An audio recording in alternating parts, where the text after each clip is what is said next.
No matter what, we will weather any storm when we're together. We can always aim for more, yeah. It's that bang bang we're on fire.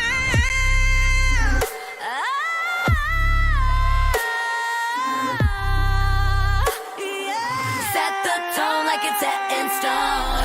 Dive into a reality. Yeah, we can shape our own fantasy. Do it on no adversity. Set the tone like it's set in stone. Set in stone. Bang bang we win. Set in stone. Set the tone like it's set in stone.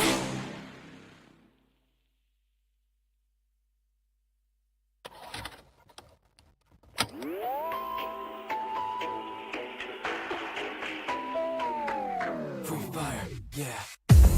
Could've never faced this alone. Keep my head up and breathing low. But my heart with the ones I know, yeah. Cause I got the bass turned up loud, and the best that I know around. Fire that we can't live without, yeah. I can't lie, I'm burning white, but my oh my, need you inside. I feel this time it's on tonight, but wishing I'm not seeing light. And if I'm right, I've seen the signs. Seems like there's no more lonely nights, no. Then I guess I know that I'm feeling the fire. I can see nothing in our way when we're catching on fire. When we're both here taking the day, are you ready for fire? Cause it seems we're on the same flame, and I feel this heat in the space. Then oh, I guess I know that I'm feeling the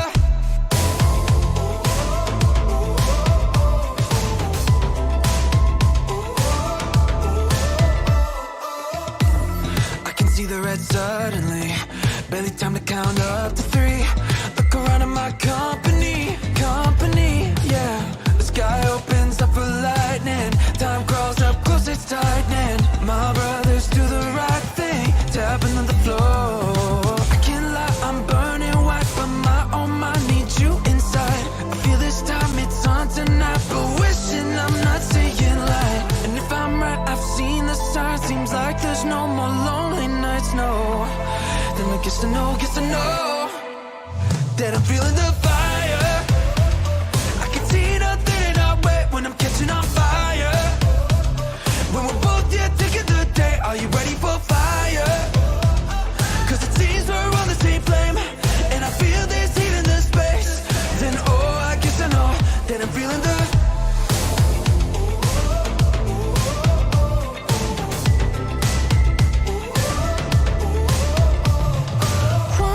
clouds break apart. Are we going back to the start? Going back to the start, yeah. But I'm feeling the fire all up in my heart. Don't you think that we're ready for another part? Cause I know that we're really too far from the start. Cause I know that we're really too far from the start. But I'm feeling the fire all up in my heart. Don't you think that we're ready for another part?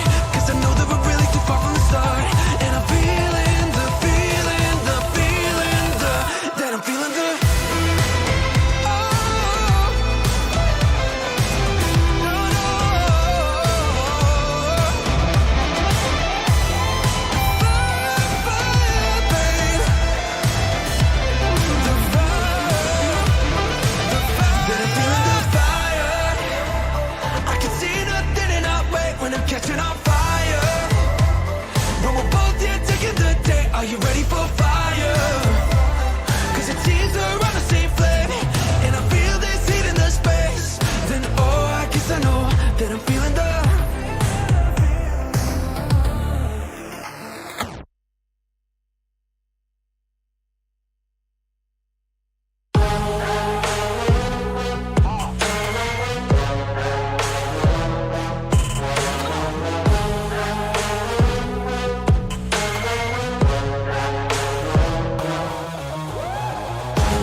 दिखलाने मस्ताने यार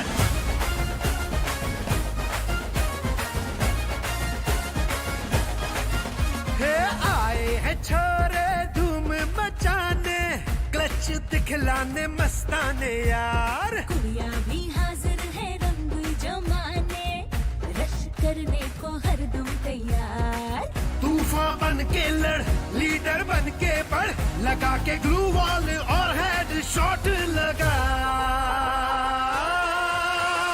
अलारे free fire पे दिल अलारे छाया रे free fire fever छाया रे अलारे free fire पे दिल अलारे छाया रे free fire fever छाया रे अलारे फ्री फायर पे दिल अलारे अलारे फ्री फायर पे दिल अलारे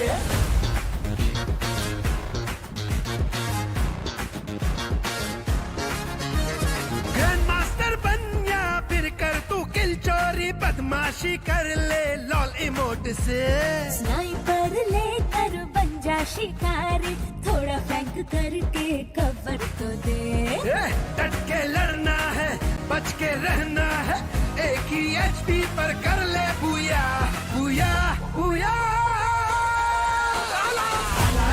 अलारे फ्री फायर पे दिल अलारे छाया रे फ्री फायर फीवर छाया रे अलारे फ्री फायर पे दिल अलारे छाया रे फ्री फायर फीवर छाया रे अलारे फ्री फायर पे दिल अलारे अलारे फ्री फायर पे दिल अलारे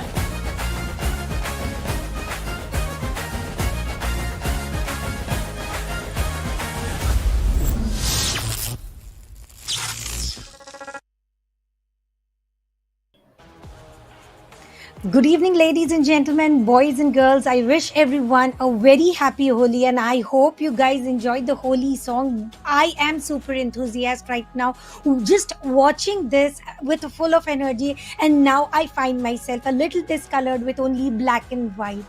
Anyway, welcome to Skyesports Pro League FFM Max. It is day 3 and final day of knockout stage. Today we are going to get the final 12s of the tournament and also disheartening 6 eliminations. I am Tanya. Alongside me, it is Arka. Arka, what do you think about the day when day 1 was totally dominated by Team TSG?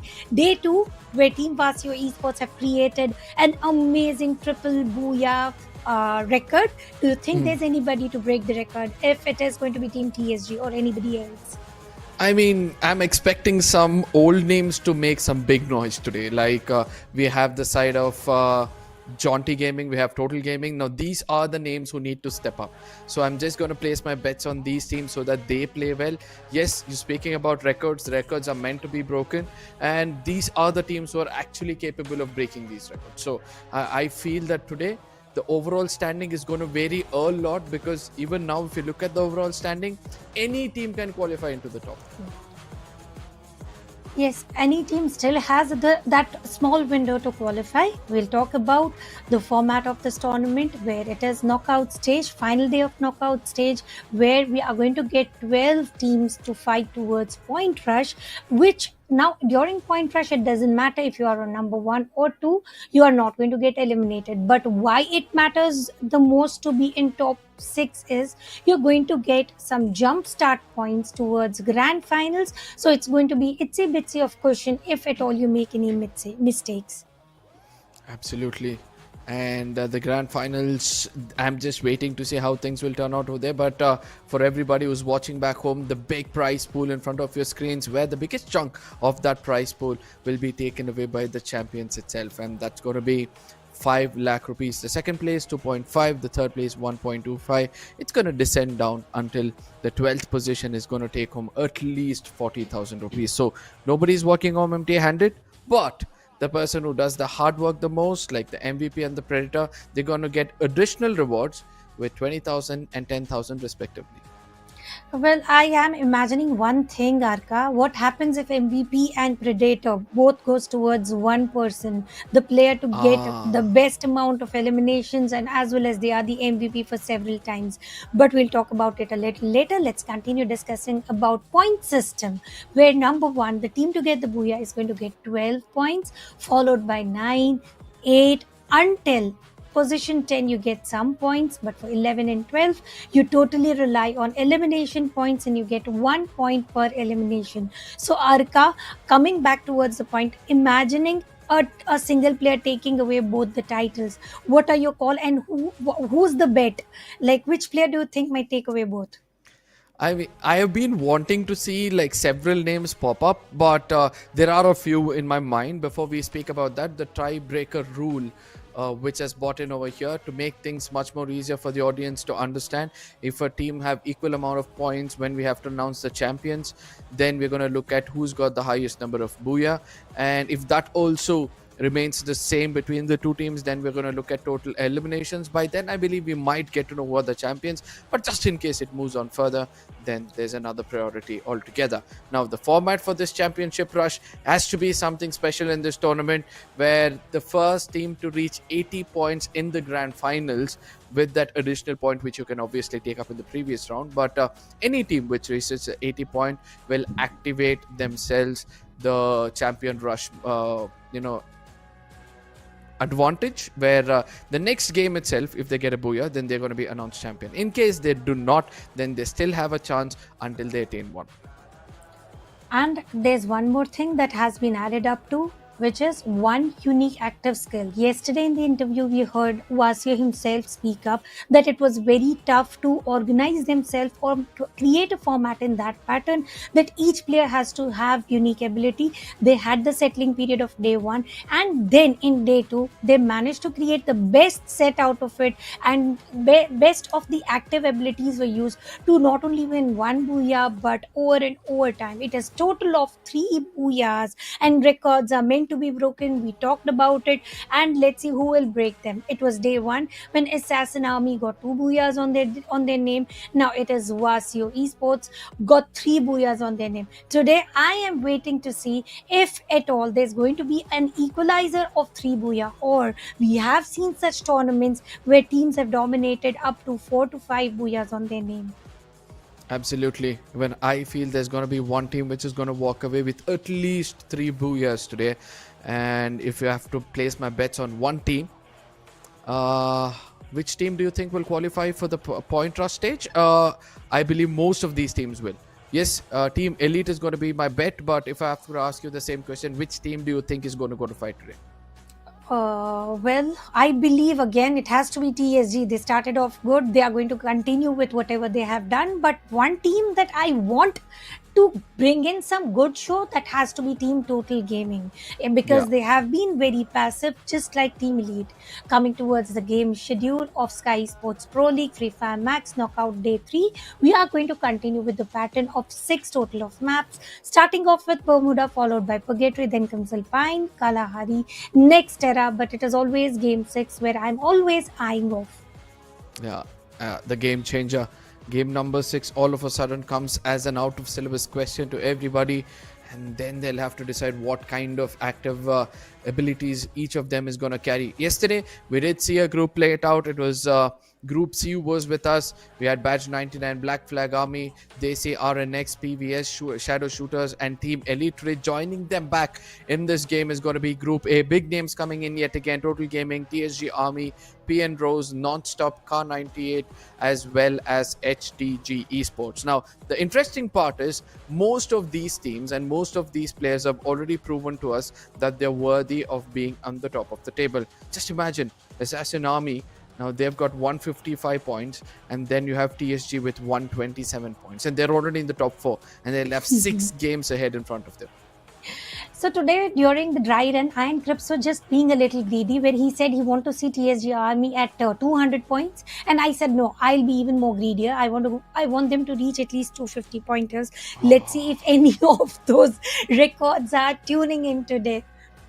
I mean, were you guys just greedy or super greedy when you guys were crunching down those numbers? 250 points sounds so impossible, but TSG are well known to make things possible, as they are the team to watch out for in this tournament right now. One of the teams apparently, as there are several others who have understood the perfect combination of those agents. And yesterday when Vasio did explain on our stream, telling that now we know exactly what 4 active skills to use in this game, that means the others also would have watched these games closely and they would have understood the same strategy. Now everything is an open book, so today we can expect anything to happen. Yes, and I believe the teams who have already completed their 12 maps and they Yeah. still do have a room of opportunity to qualify by just praying that the teams who are participating today do not go well and they stand on the exact position they are on the leaderboard, because today six are going to get eliminated no matter what. The bottom six, obviously, and this is exactly what we are here for, to get the finalists list. Who are that top 12 teams who are going to go move ahead towards the grand finals? But before that, they will be having one more room of opportunity to create one good score for themselves in name of point rush phase. Now, before we head into point rush phase, Tanya, I have to tell you this.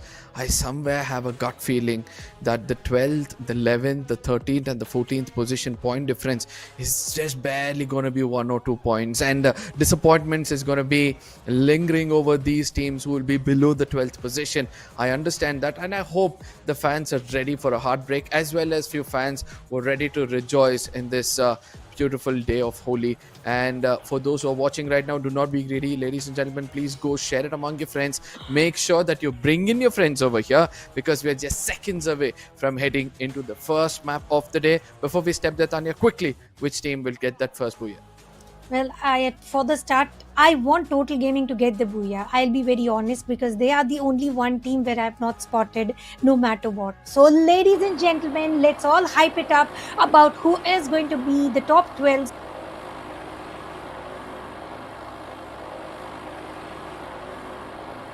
Free Fire Max. The flight path being diagonal, not being diagonal though, it is properly bisecting from northern side towards southern side, and Shipyard is already contested by Black Flag Army. It is peak where we are seeing so many drop landings. Riverside, finally we're able to see that Total Gaming are heading towards a very safe part of Riverside, a high ground where they can welcome anybody. But TSG Army on the other side, a Pacey taking an early fight. And who are they contesting? They're contesting BFA from the get-go itself. This shows that enmity is brewing up between these two teams from day one itself. Avar, his location seems to be compromised, and look at what he does. Immediately goes in for the revival. And Legend 21, let's not forget the MVP, one of the top contenders for the MVP, is looking forward for eliminations. He's also looking very keen and observant towards the map. And is he aware about there's a player right about in the barn? Yes, he is aware. The player Avara, who just revived his teammate, and now he has got the vision and he is not going to leave that player. It is about the difference. He has got an AR on his name. On the other side, we are able to see there's an SMG. If he decides to rush upwards, he will be at the point of disadvantage. So this sort of 1v1 rush is not doable. Tatsuya being immediately used. It is the 1v2 rush, exactly what they had to do, and they get one elimination point. It is total of 2 for Krish himself, and Krish is actually the superhero for Team 2 side gamers. Absolutely, Team TSG, the hard work which they did on day one, they're just reaping benefits by the seeds they've sown. Just imagine, they've already got 127 points, and there's no way they're going to lose out on qualifying into the next round. And what do they do next? They're just hunting for eliminations. Literally, Dinoculars being used right in front of them towards the plantation region. And once they understood nobody's here, now they have a peaceful walk towards the rest of the farming which they can do. Whereas at a distance, we're able to see that HTG have also got a casualty on themselves, and this time it's the side of DR, JC R&T, who are also wanting a piece of that pie. Well, it is a little strange to see PVS not going towards their basic drop point, which is Sentosa, and over there's a team called PN Rose. So they are also looking forward to bring in some much needed changes to not get early elimination. 0 points earned, and revivals already used for Eco as well as ABZ Eco as well as PVS Gaming himself. So now they have to make sure they survive. Yogi is revived. They have landed on Clock Tower. Nobody is sharing the grounds. But if we have to talk about sharing the grounds, let's jump towards Team HTG, and they see RNX. It's two teams trying to contest the grounds of factory. Yeah, Desi Cho. Desi Chora to be frank. And he heads back and he gets into the crosshairs of the opponents. Immediately going to be punished and taken down. DR, Desi RNX. I never saw this kind of an aggression on day one. And it seems like they've watched other games so closely and they've understood that it is time for us also to step up to show what our true firepower is. We've got one elimination already, even though the revival has come through, but it's just that they're not welcoming anybody up close. As soon as they get to know somebody's coming close by, they're making sure to convert that knock as well as to convert that knock into elimination. Desi RNX, 4 eliminations, sure lost a player, will be revived soon. Now they're sharing the grounds with Team Total Gaming again, very near to Clock Tower. Or there as well, there's a player. They are PVS. Team PVS again going back and forth, not willing to get the center of the circle. They are going to make sure they stay as safe as possible. Talking about the circle, it has denied total eastern area where Team Elite is holding, Cape Town being their home ground, drop point, and it's all about Riverside where Team TSG is fighting against Team Black Flag Army. Now, talking about Team Car 98, they are near to Rimnam village on the edge of the circle. It is a time before all the fights that are yet to be taken, but it is Team TSG versus Black Flag Army, where Legend is definitely showing his good set of skills. TSG, Sadak. Very rare to see that this is one of the players to get taken down. PVS on the other side. I really like what PVS does. He knows that he is not as strong as this T1 player. So what does he do? He tries to play the supportive character. But whereas on the other side, TSG, Chris tries to rush in and immediately a glue wall meta comes in front of them. BFA are going to be attacked from two different fronts. Hacker, his back is going to be visible. And what's happening on the other side? Sadak from a distance knows how to punish the opponents. BFA, the last man standing. How can he survive? I don't think so. It's going to be easy for them. And that's a double takedown coming in from one side. And with that Black Flag Army, one last man standing is going to evade from this place and try to revive his teammates. And that is the perfect plan that he has in his mind. On the grounds of Mill, where Total Gaming owned this area, they are nowhere to be spotted here. They are in the dead center of the circle near to the clock tower.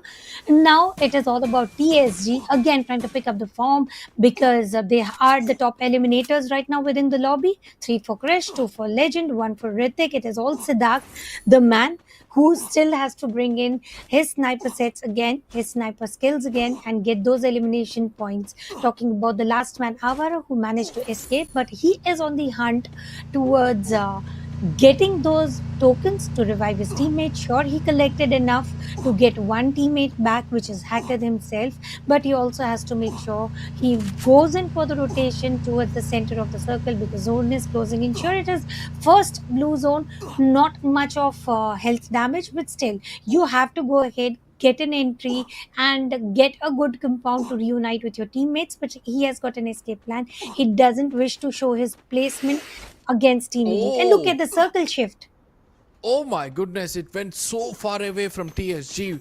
And I really thought the northern side of the map is so empty, like Observatory, Graveyard, Katulitseva, Plantation. None of it had any players in it. I really thought this circle might betray everyone to make it stand still over there. But it seems like it's just going to betray everybody. What a shift. And with this, everybody will have to now chime in their swords as shadow shooters. They're continuously taking down the side of P and Rose. They're going to confirm one person as well. Whereas BFA on the other side finally reaches that revival tower with nobody to take him down. And with that, I believe in moments to come, we might see the side of Black Flag Army again with 4 men standing. P and Rose looks very passive today. They are not whatever they have been. And it is Lewis, one of the strongest men within the lobby. What is he up to? P and Rose sharing the grounds with shadow shooters. UAV it was deployed, but it is wasted out. And now the position has already been compromised, no matter UAV wasted or not. On the course, the players from Black Flag Army all have been revived well. This is one of the longest map we have witnessed because it's already 8 minutes down and not even a single squad is eliminated.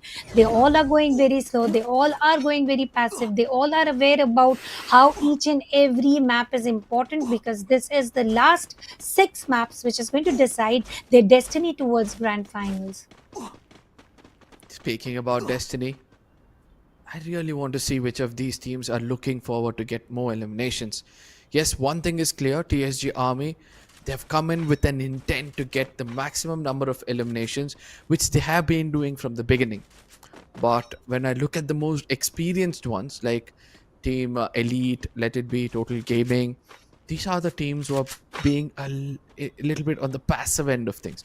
They're not wanting to get into any kind of fights, not initiating, to be frank, and probably they're prioritizing the final circle and probably aiming for that booyah, which is going to follow up with at least 4 to 5 eliminations, and which could be enough. PN Rose back into the game again, ladies and gentlemen. We have got 12 teams and 48 healthy players back in this lobby.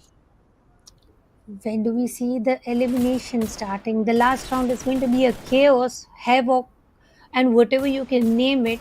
But right now it is race towards safe zone where Darshan will take down Shibu with VVS, but I don't think that's enough. They have got a long run, long way to go, and once they enter the circle, they are going to be contested by Hello Telugu Gaming HTG. They are just parallel to the circle from where they are entering, and it's the launch pad who is going to make it look easier, but it's tough. It's no. tougher because they are ending up in the mouth of danger. They need to be careful. B99, they can't lose this game. They have not got that many points on the table, if I have to be frank. A bear comes out in the open, gets into the crosshairs of Pratik, will be punished a little bit. But HTG on the other side, they rely on going back, falling back, rather than taking this fight. And this shows the importance of prioritizing the circle. Binoculars also being used right in front of them to check if somebody is inside the circle. And a right placement, if you ask me. Now they know that they should avoid that side of the circle and also look back to gatekeep or probably the most dangerous team to stay alive in the final moments of this game. Agreed. Cannot agree more. Now, 12 teams, even in the third circle. I mean, I don't know if all 12 teams decide to survive until the final circle.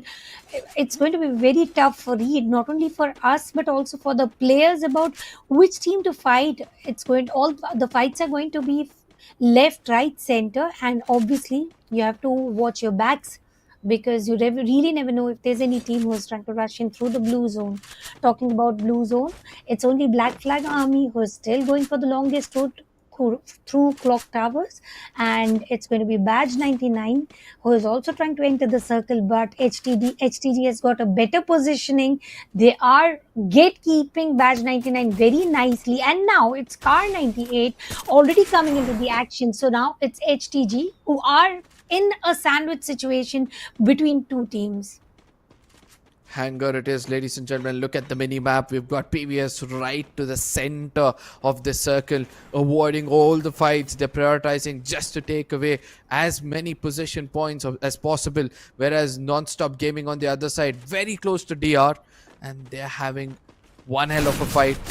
As BFA from a distance, B99 gets in closer, and this is why I said they're one of the strongest teams or the most dangerous ones. They need to be careful as Ginotra from the other side, he realizes that they might be in deep troubles as two teams are trying to shoot at them. They need to be careful. Batch 99 also gets taken down. It's Ginotra and Amin. They need to fall back. They need to make sure that they make it inside the circle and revive their teammates.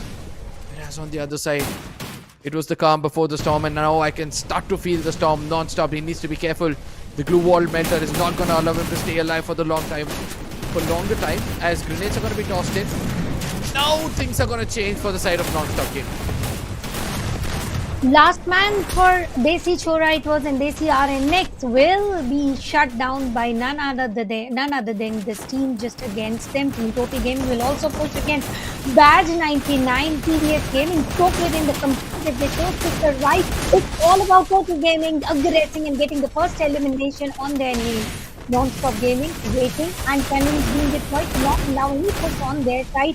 Blue walls will provide a cover, but Badge 99, there's no way the player can be revived. It's last man standing. Ginotra with just one single player with cocoon of blue walls. And also a landmine right next to him. Is he gonna be trapped? Is it gonna be a trap? The players are gonna fall in. Ginotra escapes perfectly. An escape artist for sure in this lobby. As Total Gaming are trying to do the best. Elite knows the last player of Non-Stop Gaming. Puts him to an end as well. And with that, they have 5 eliminations. But the problem is they don't have their IG. Alforzi Ajay needs to be careful. Was that a Wukong capability which I saw in between all those things? I don't Absolutely, think so. it was It was Wukong. I don't know who it was. Was it Ginotra? Mafia. Mafia. All right, Mafia. In between all those things, trying to stay as much silent as possible. Now PBS also understand that it's time for them to gatekeep. BFA trying to make it inside the circle. But I don't think so. It's going to be easy for them. As PVS are going to be that big barrier. Hacker gets taken down. Even though his teammate is trying to heal up Shanky, I don't think so. It's going to be easy for him to survive this. Well, on the course, Team TSG Army is eliminated with 10 elimination points on their name. Total Gaming fighting against Team PVS. How long will they survive? Yogi is already down. And it's all the rush towards all from all different sides. Team Total Gaming should be put to sleep in no time. 2 last players remaining. And it's PVS showing the best of aggression possible. Shadow Shooters are eliminated by Team Elite. Total Gaming 2 players trying to hide themselves. But how long will they be able to hide it? Fair enough, Kalahari getting the perfect angle is able to take down 2. Flame gun will also buy them enough time to heal up. And now they're coming up in open and eliminating one more player. Mafia, last main remaining, Insane trying to survive. And he's up on the face of Team Elite where Zap 18 will shut down Team Total Gaming. Oh, look at who is on our screens. The god himself, Pahadi, trying to do his best. He's got the deadly AWM. 2 shots have already been connected. But he needs to be careful as Zap is already down on his knees. A lot of pressure right now because it's 2 versus 4. If you ask me, Zap again back on his feet. Pahadi changing positions every single time. He has to go in for that close range battle. K98 understand it's more about this team going head on to their faces, and that's what they're trying to do. And with that, they're going to gain that booyah in style. What a gameplay coming in from their side. It seems like they were not prepared for that final fight, but ultimately, K98 Army, they did everything to perfection. In case they had allowed Pahadi for some more moments, I think they could have felt those bullets rush through their skull.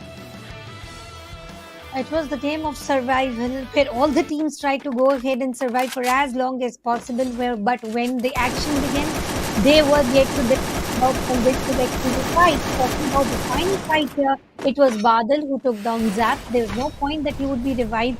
Using blue walls, pushing in, came up to Pahari with a sniper boy. Close range fights were not supposedly to be taken. He wanted long fights. Wind smoke rushing up in front of faces with Mag 7.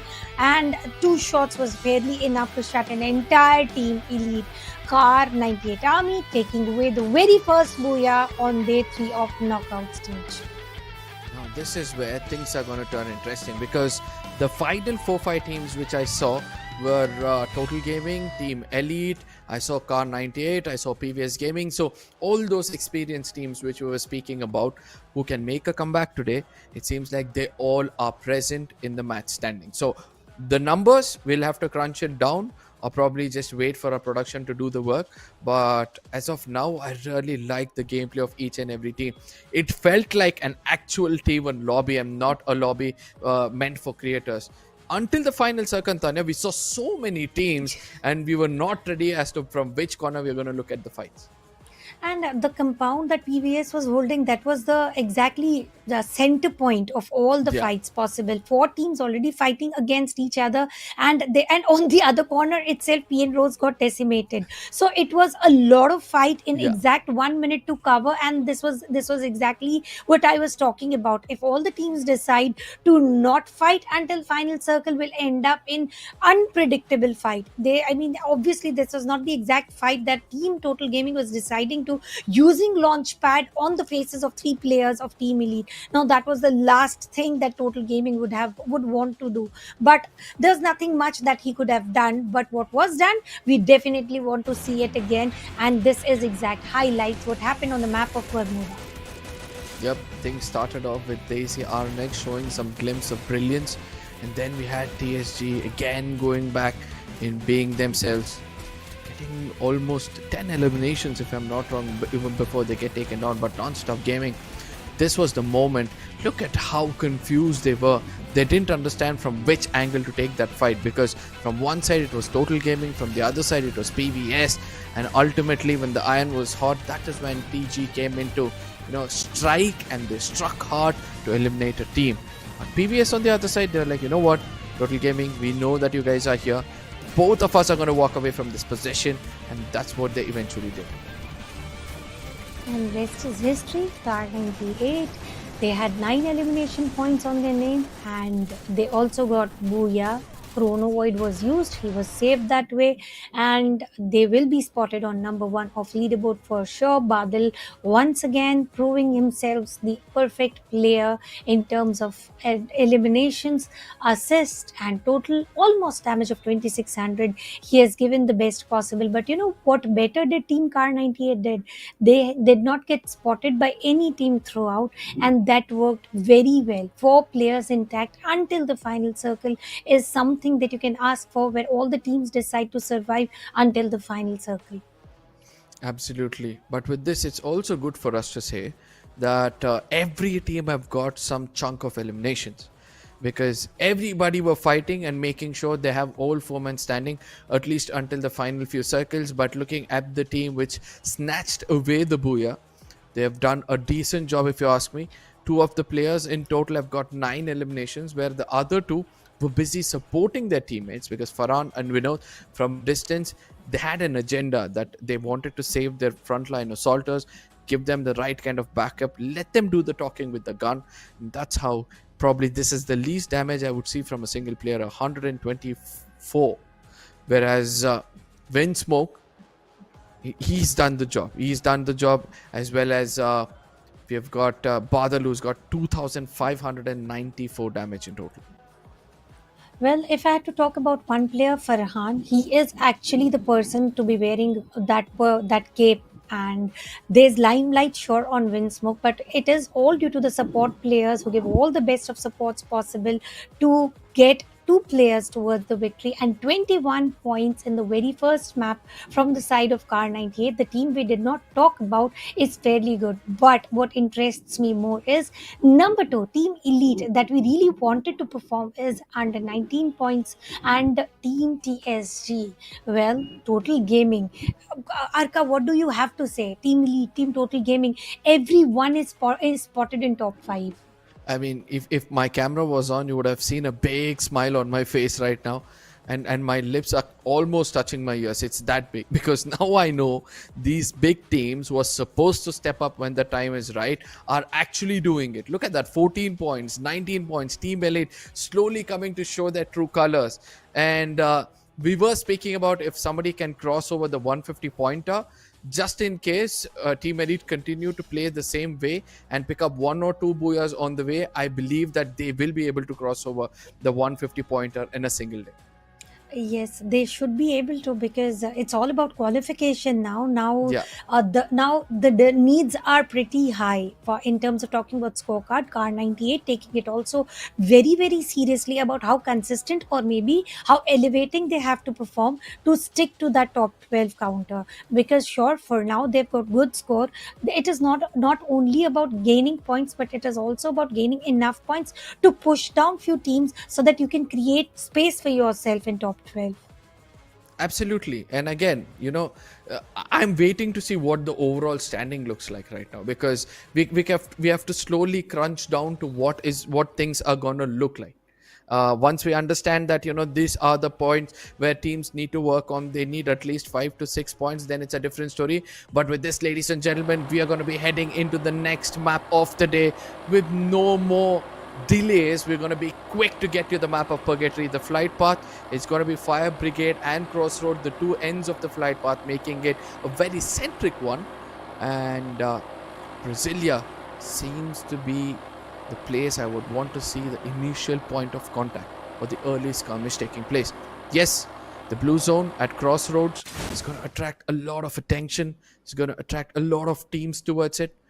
Whereas Ski Lodge, we have to speak about it, Tanya. Ski Lodge, we really thought that Ski Lodge is going to have an unwritten story, and it seems like it's going to be left alone for now. Team Elite has totally switched their drop point to marble work and Hmm. let them do whatever suits them the best. But I like the split, Arca. Two Yeah. teams on the western island, two teams on the southern island. Moat House also contested by Team HTG. So it's like Purgatory being one of the widest map, they've got spot for themselves. But look at Brasilia, Team TSG taking the landing there. Same goes for Team PVS.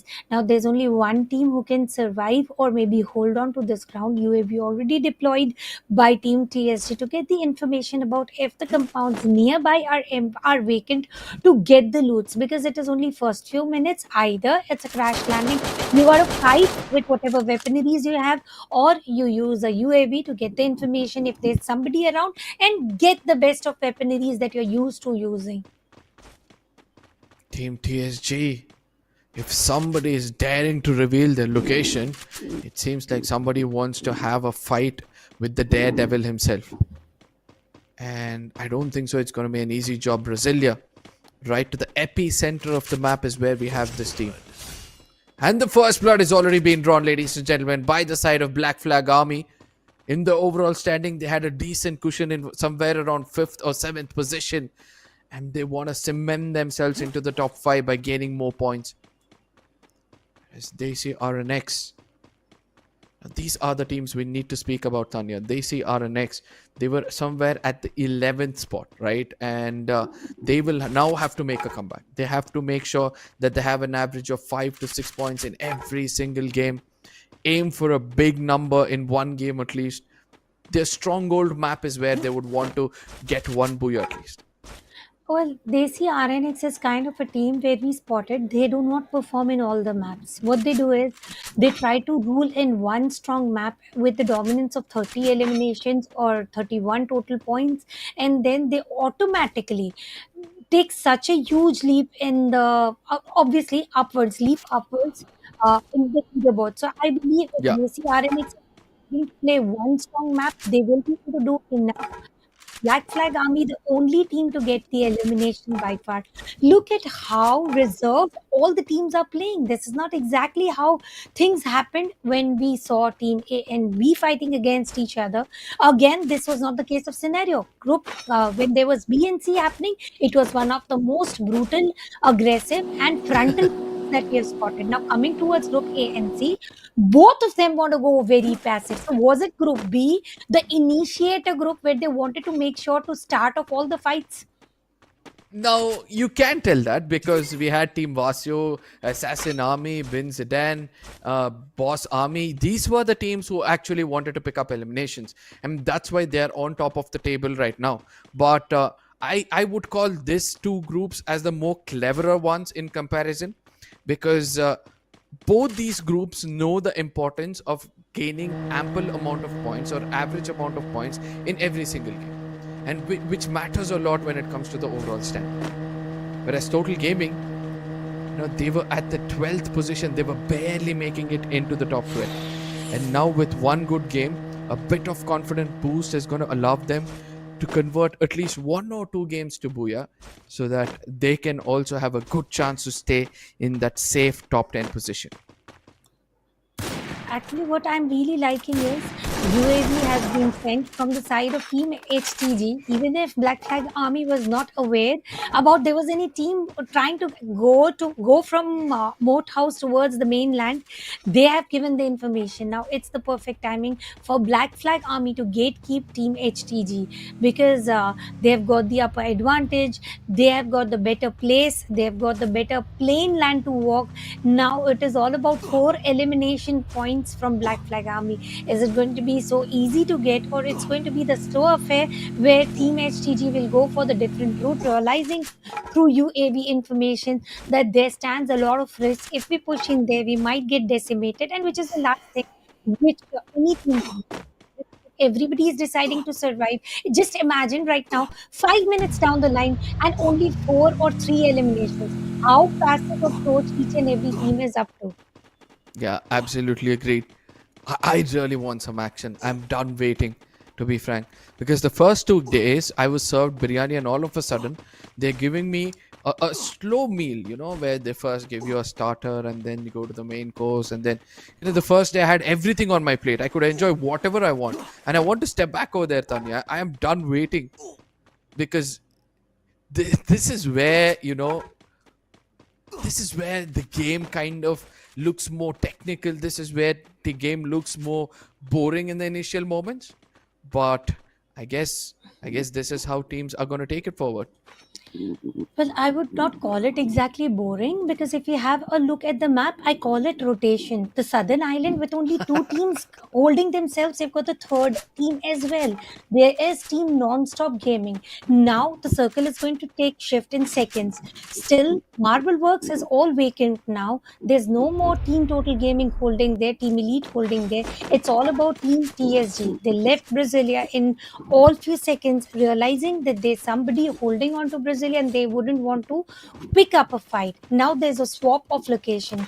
Team Total Gaming moving towards Brasilia, Team TSG heading towards Marble Works, and now it is all about circle. On which direction is it going to take a shift? Well, it involves all three islands and a lot of water route. Is it day one that we both were willing to see? And it does. A push from non-stop gaming.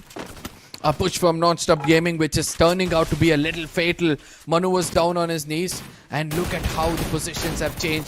B99 are coming in from two different directions, trying to converge against NGM. They'll be able to put at least one player down. A good trade between the two. Struggle, literally living by his name, will go in for the revival, whereas B99, they're being careful every single step they take. Very low on HP. He needs to be careful. He revives, but immediately gets taken down. And with the snap of a finger, we have Batch 99 eliminated from this lobby. Non-stop gaming, a very good rush, but were they aware that they will be rushed too? They are tasting their own medicine now. It is Desi RNX pushing against non-stop gaming. They are still the wounded players. They do not have enough time to heal up, and Aztec will be pinned down. Manu, all he has to do is hold the prone position, and if there is any room of opportunity, he should go ahead and revive his teammates. Manu trying to buy some time, going through the swim route, not towards the open ground, and to make it obvious that he's going ahead for the revival. He goes in, revives, but Desi RNX were just trying to go in as a third party. No. They're going to make sure they get that elimination points, and they are pushing towards the shack again. And Launchpad will be deployed. Both of them running out of sight, out of crosshairs. I mean, that's a very clever gameplay coming from their side, but is it going to be enough? Because right now they're walking into the jaws of death, because T and Rose is right in front of them, and they have to go revive their teammates, and cleverly does it as well. Non-stop gaming. What a beautiful gameplay coming in from their side. And look at what they're doing. They know there's just one player in front of them, and they need to hunt him down. Sile gets taken down, immediately gets confirmed as well. Another revival necessary. Non-stop gaming. Where are they going to land? Because this is more important. Tokens have been taken. He needs 100 more to revive another teammate. Non-stop gaming, it seems like they've just landed towards the side of Total Gaming and giving away all the eliminations to them. And Total Gaming are just going to welcome that with open arms. Desi RNX not willing to chase them furthermore. They have realized that there is a super fight happening there. UAV was also deployed. The total enemy were also spotted there. So they want to make sure they hold, they take a breather. 2 elimination is fairly enough. Only one team to get eliminated by almost 10 minutes in the lobby is Badge 99, Car 98, the team who bagged a Booyah. They still have a good room of opportunity to revive their teammate. But what's wrong with Team TSG? 2 players down on the knees. Who is the one who is trying to shut down TSG? That is Team Elite fighting against Team TSG. It was shotgun that was used there. 2 players down already, and it is 2 players remaining. Here comes the trade. Legend trying to make it equal, but will it be enough? He has to go all in. If it doesn't, it is going to be in for Team TSG. Kalahari, what a beautiful shot between the glue wall. Will be able to register and send TSG army away from this lobby. What a game coming in from his side. We were underestimating this player until now. And look at what moment he saved his teammates. Zap, one of the strongest players. We call him one of the best all-rounders of the Free Fire Max community. give him any role, give him any character he knows to play it, and he somehow survives for the team. Gave away the information before getting taken down, making it easy for Pahadi to put one team out of this lobby. But TSG Army never expected them to be taken out. And at what point of time? In the beginning of the game, with just 2 eliminations. On the grounds of fire brigade, we are not going to see any fire extinguish. We are going to see the fire erode. Now, fire go ahead. And now we are going to talk about this RNX. 3 eliminations, for 2 from Non-Inegi, 1 from Hassan. They are in the hard compounds, they are in the safe zone, but it is going to be team who is really willing to push in, and that's going to be team Black Flag Army. They are looking forward to have a good angle, but if they run in open, Hassan has got his crosshair very nicely set. A small pixel was enough to take a player down, but you need to be patient to be the sniper for the team. He just moved away. All he wanted was maybe a few seconds to be patient to wait, or he's also worried about all 5 windows in the room. Throwables can come in any time, and Non-Stop Gaming is eliminated by Team Elite. Team Elite decimated one team, which is Team TSG Army, coming towards Team Non-Stop Gaming, who also happen to be second top eliminators within the lobby. Now Team Elite is totally pumped up, charged up, and to show whatever that was holding them is all gone, and now they are bringing in best of the game. Seems like the hunter has been hunted. Pahadi gets taken down by an M82B and also gets confirmed as well. K98, they revived their teammate successfully, making them again a 4-man and strong in this lobby. PN Rose on the other side, trying to play it as safe as possible. And let me tell you this, PN Rose, they've got some decent points until now, so they need to maintain that average. Whereas PVS, look at how well they're playing. Now they have to make it inside the circle. From which corner are they going to come in from? A UAV is going to be deployed to get some information. ABC says, I can see a launcher at a distance. Guys, why don't we go there and pick that up? Whereas the IGL on the other side says that I've left a UAV. Nobody is on the western side. So let's just head into the circle on the western side. We also have a hard compound for ourselves. And that is how PVS are going to head into the circle. While all of this is happening, Team Elite is eliminated. 2 players lost of zone, and 1 who was taken down right now by KD God. Now the circle has taken its shift, and R98 Army will also be taken down. KD God, the last man from PN Rose, is trying to get as many elimination points as possible because he is still in top few teams remaining. Circle is taking its move. Team Total Gaming with 4 players intact. Are they going to wait for the last man to first get eliminated and then they make their move? But that might be too late. Just like Team Elite taking for the delayed rotation, ending up in no opportunity for surviving until top 5 when they had built up all the momentum required to take those elimination points. But you also have to make sure you make the move. 17 within the lobby, 23 players, 14 minutes down already, now 5 minutes remaining. About who takes away the booyah on the map of Purgatory. Total Gaming right to the epicenter of it all. Hacker on the other side with that grenade launcher is going to be rewarded with 2 eliminations. PN Rose, KD God did jump in, but his location has been compromised. He could be shot at 4 different directions. And for how long can he survive? For how long can he be one with the nature? That's a question which is going to reveal in some time. Total Gaming just jumped in over here. They're a 4-man strong squad against the side of the RNX. And with this, Team Elite, again, a decent game of 8 eliminations gets eliminated. And PN Rose, they need to thank their stars because right now, KD God, the way he's surviving, that footsteps would have given away and intrigued the interest of Total Gaming, right? And Total Gaming, Insane is not going to go away from that position. He's just going to hold on to it and wait for the opponents to make that mistake.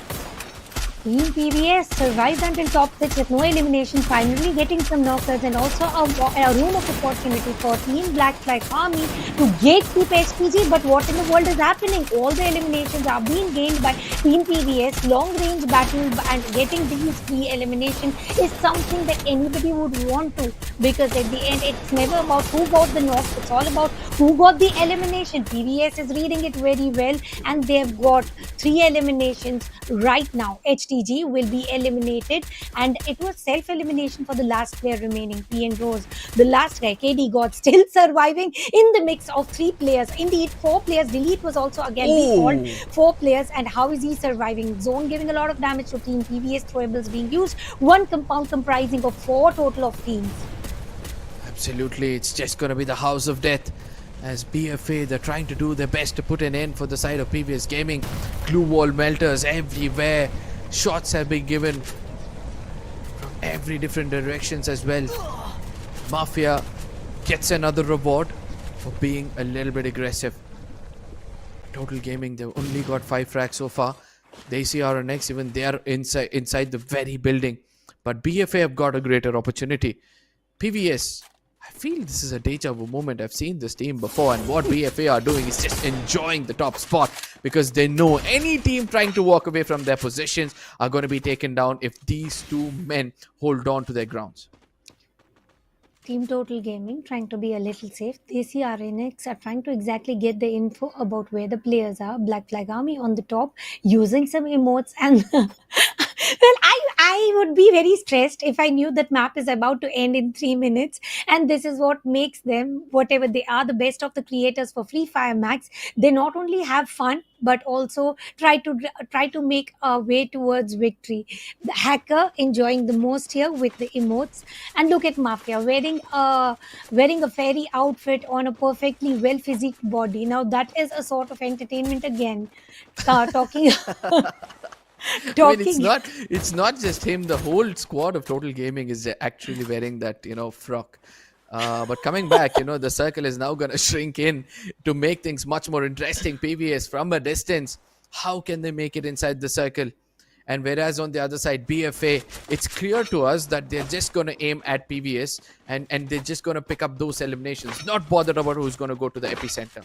Whereas Total Gaming, they're building their own fortress. They put landmines in every nook and corner, because they know they see RNX are now going to jump off this building and try to enter the vicinity downstairs and then try to challenge the side of Total Gaming. So trap has been set by everybody. But they see RNX, how are they going to tackle the situation? Because running to the center of the circle is one thing, and defending yourself doing so is another thing altogether. I feel pity for PVS Gaming.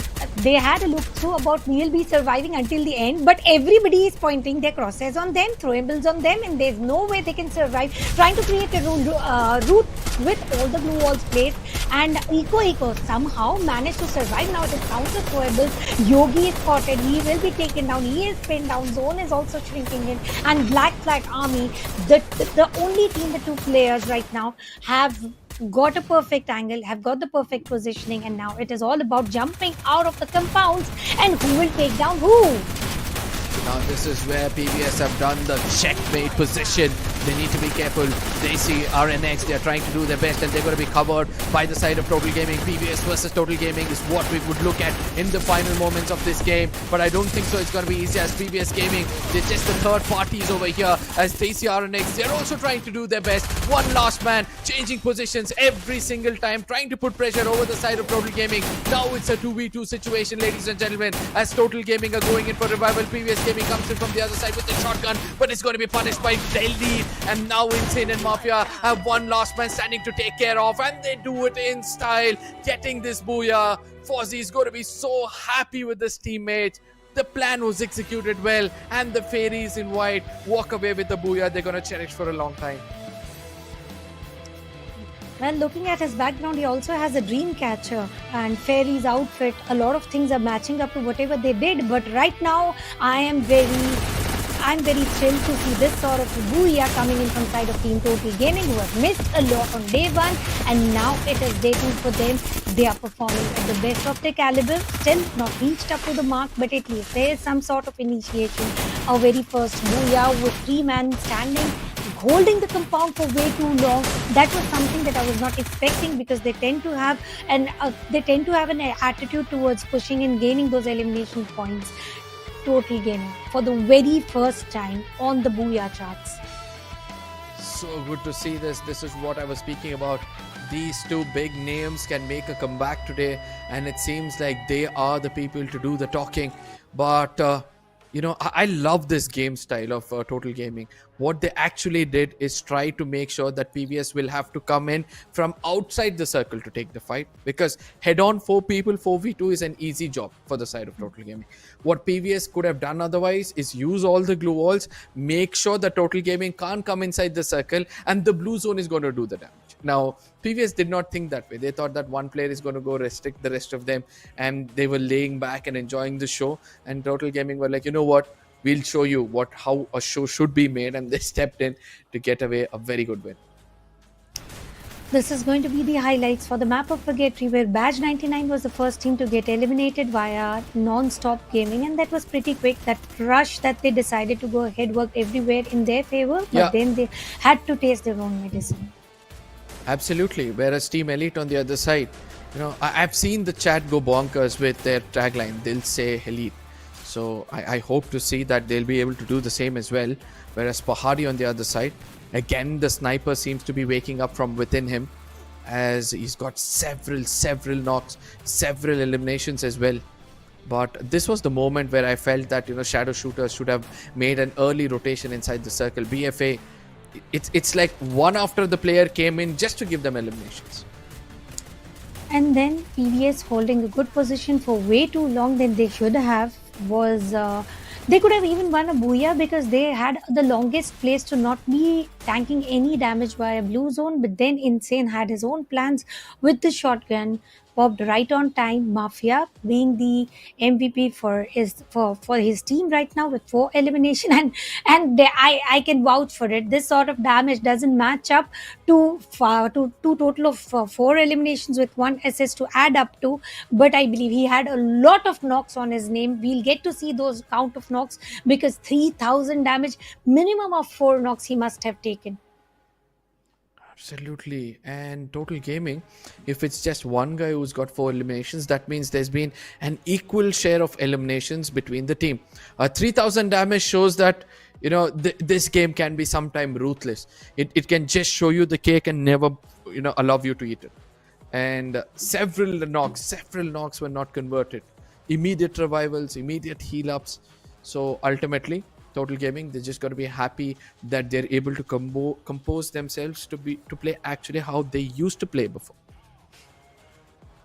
And talking about Team TSG now, they were the team who were supposed to do a lot of booyahs and stuff, but they are the team who are getting eliminated over and over time.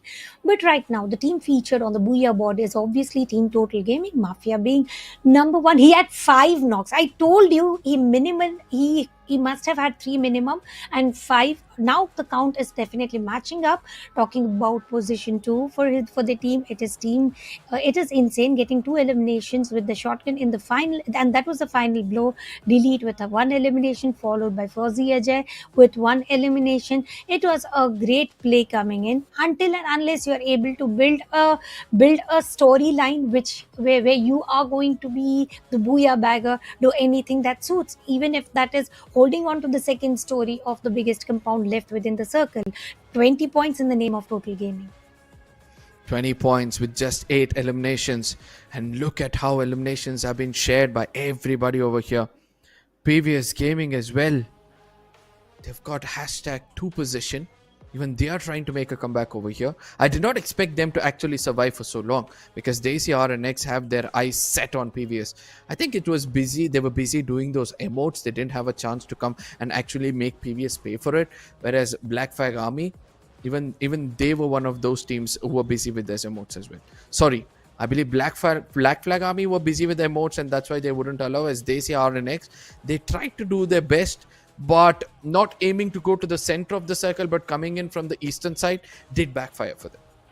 Yes, and you have to make sure that you check with your UAVs about in which direction you should be going. Talking about overall leaderboard, it is Total Gaming on number 1, Team Elite on number 2, PVS Gaming just 1 point away from Team Elite, Car 98, 26 points. Now talking about top 6 teams, these are the names that we really wanted to see them playing on day one as well.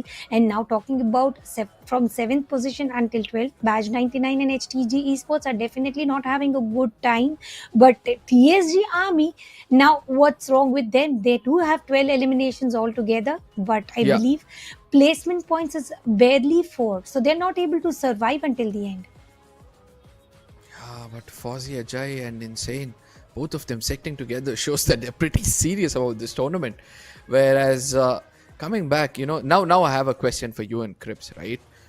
I know that you're not going to be prepared for a question like this. You guys were wanting somebody to cross 200 pointer, where you thought they might reach 200 itself. Do you really think that can be, that can be reached right now? That can be attained right now? Absolutely, it should be. We are just it's just 2 matches down, 4 still to go, and 30 points is all it takes for teams like this participating. And look at Siddharth, still standing tall on number 1 position of elimination leaders, followed by Legend. Third comes Dafiq. Yes, Assassin Army is not participating today. They are on number 4, my bad. And it is going to be Anshu from Vasya Esports. This is the team who is again not participating today because the 12 maps are already down. Out of all 5 top leaders, we have got 2 TSG players, 2 Assassin Army players, 1 Vasya Esports players. So top 5 players are the players who have got the maximum amount of elimination. And if TSG is able to hold on to their position, retain to their position, as Assassin Army are also not going to let loose, no matter playing or not playing, they are sticking to the top 5. Absolutely. Now, I really want to see what the interview is going to turn out, because usually we do have an interview with Total Gaming, and I really want to understand 2 players sitting together, what is the kind of mindset they're having, because they were under a lot of pressure before they entered today's game. They had to prove to their fans. So let's head over there to see what Fozzy has to say. Matches में consistency maintain करी है, पर कल आप थोड़े उदास थे, आज कैसा लग रहा है? बिल्कुल। और भाई मैं एकदम बढ़िया। उदास मैं परसों था क्योंकि परसों मेरे मैचेस थे। हाँ, तो मेरे पास कल बिल्कुल क्योंकि नया मेटा है और प्लेयर्स काफी टाइम बाद खेल रहे हैं अपने, तो है थोड़ा स्ट्रगल कर रही है टीम, लेकिन हमें पता है कैसे टैकल करना है, उस पर वर्क चालू है। और जैसे एक बार टीम ट्रैक पे आ जाएगी तो बेटर रन करना स्टार्ट करेंगे। फौजी भाई, मुबारक हो बुया के लिए। और आपसे यही पूछना चाहूंगा कि अभी अगर आप देखें पॉइंट्स टेबल का, आपने डेफिनेटली होमवर्क किया होगा, कुछ ऐसी टीम है फौजी भाई जो आपको लग रहा है कि आपके लिए दिक्कत बन सकती है आज? बिल्कुल रोके भाई, आपने सही कहा कि जो पॉइंट टेबल है मैंने डेफिनेटली देखा है, अंक किस प्रकार, अंक बिल्कुल क्लोजेस्ट मामला है। और ऐसा नहीं है कि 1-2 टीमें कंपटीशन में है, कंपटीशन सभी टीमों का है। आज जो खेल रहे कम से कम 6 टीमें मिनिमम ऐसी हैं जो कंपटीशन के अंदर बनी हुई है, तो आज हर एक कदम सोच समझ के रखना पड़ेगा। जया सोच समझ के रखना पड़ेगा। हमारे पास इंडिया के सबसे माहिर कप्तानों में से एक हैं। एंड फौजी भाई, मैं जानना चाहूंगा, ये आप खेल रहे थे, हम आपका पीओवी भी देख रहे थे, आपके पीछे कौन बैठे, कौन से वो प्लेयर? इंसेन है कहीं? इंसेन। अरे तो इंसेन भी होने वाले हैं। इंसेन बहुत अच्छा खेला इन्होंने, लास्ट में जो मोमेंट पे क्लच करा वो बहुत इंपॉर्टेंट था। मैं एक सवाल आपसे पूछना चाहूंगा कि माफिया धीरे धीरे करके वापस से उस पोजीशन पे आ रहे हैं जिसमें हमने देखा था कुछ टाइम पहले जब वो sniper of the year, I think so player of the year थे। क्या लग रहा है, माफिया किस तरीके से हार्ड वर्क कर रहे हैं एंड किस तरीके से इंप्रूवमेंट हो रही है टीम में? एक्चुअली माफियाज की बात किया जाए तो माफिया आज पहले भी अच्छा खेल रहा है, माफिया आज भी अच्छा खेलता है। Mafia player?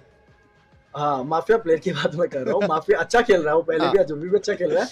बट एक्चुअली जो थोड़ा दिक्कत जहाँ हो रही है वो डिलीट के साथ में हो रही है, क्योंकि डिलीट एक्चुअली उन्होंने फोन स्विच किया है और वो उस नए फोन के अंदर भी जिस हिसाब से खेल रहे हैं वो एंड्रॉइड से आईफोन में आए हैं, तो वो थोड़ा सा स्ट्रगल हो रहा है। लेकिन माफियाज जो माफिया है वो ऑन पॉइंट अपना गेम निकाल रहा है, पहले भी निकालता है और अभी भी निकाल रहा है।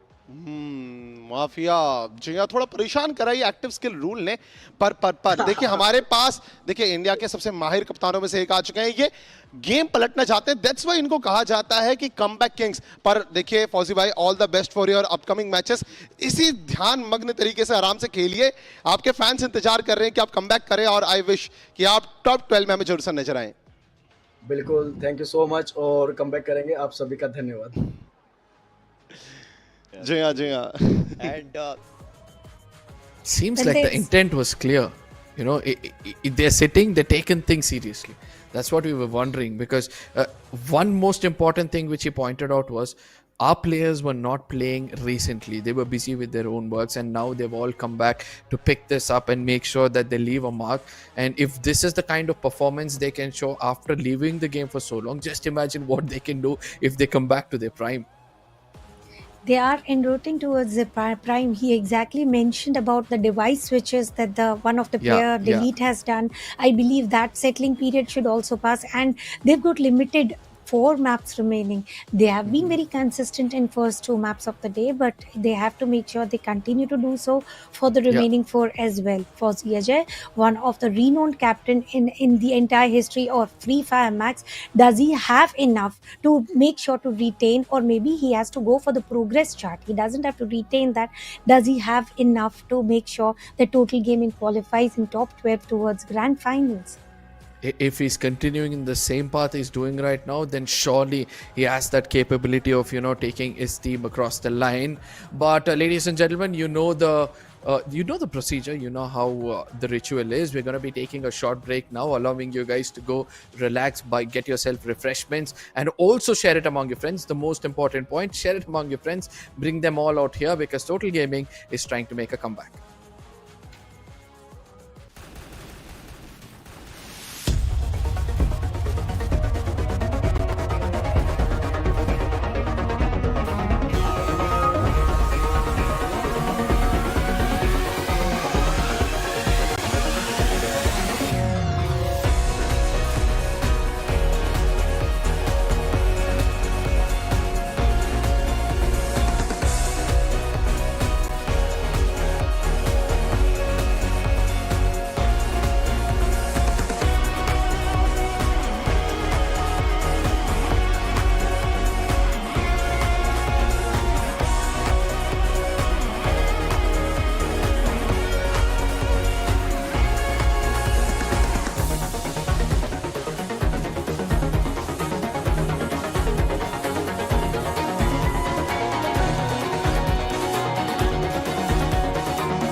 Yeah, like it's set in stone.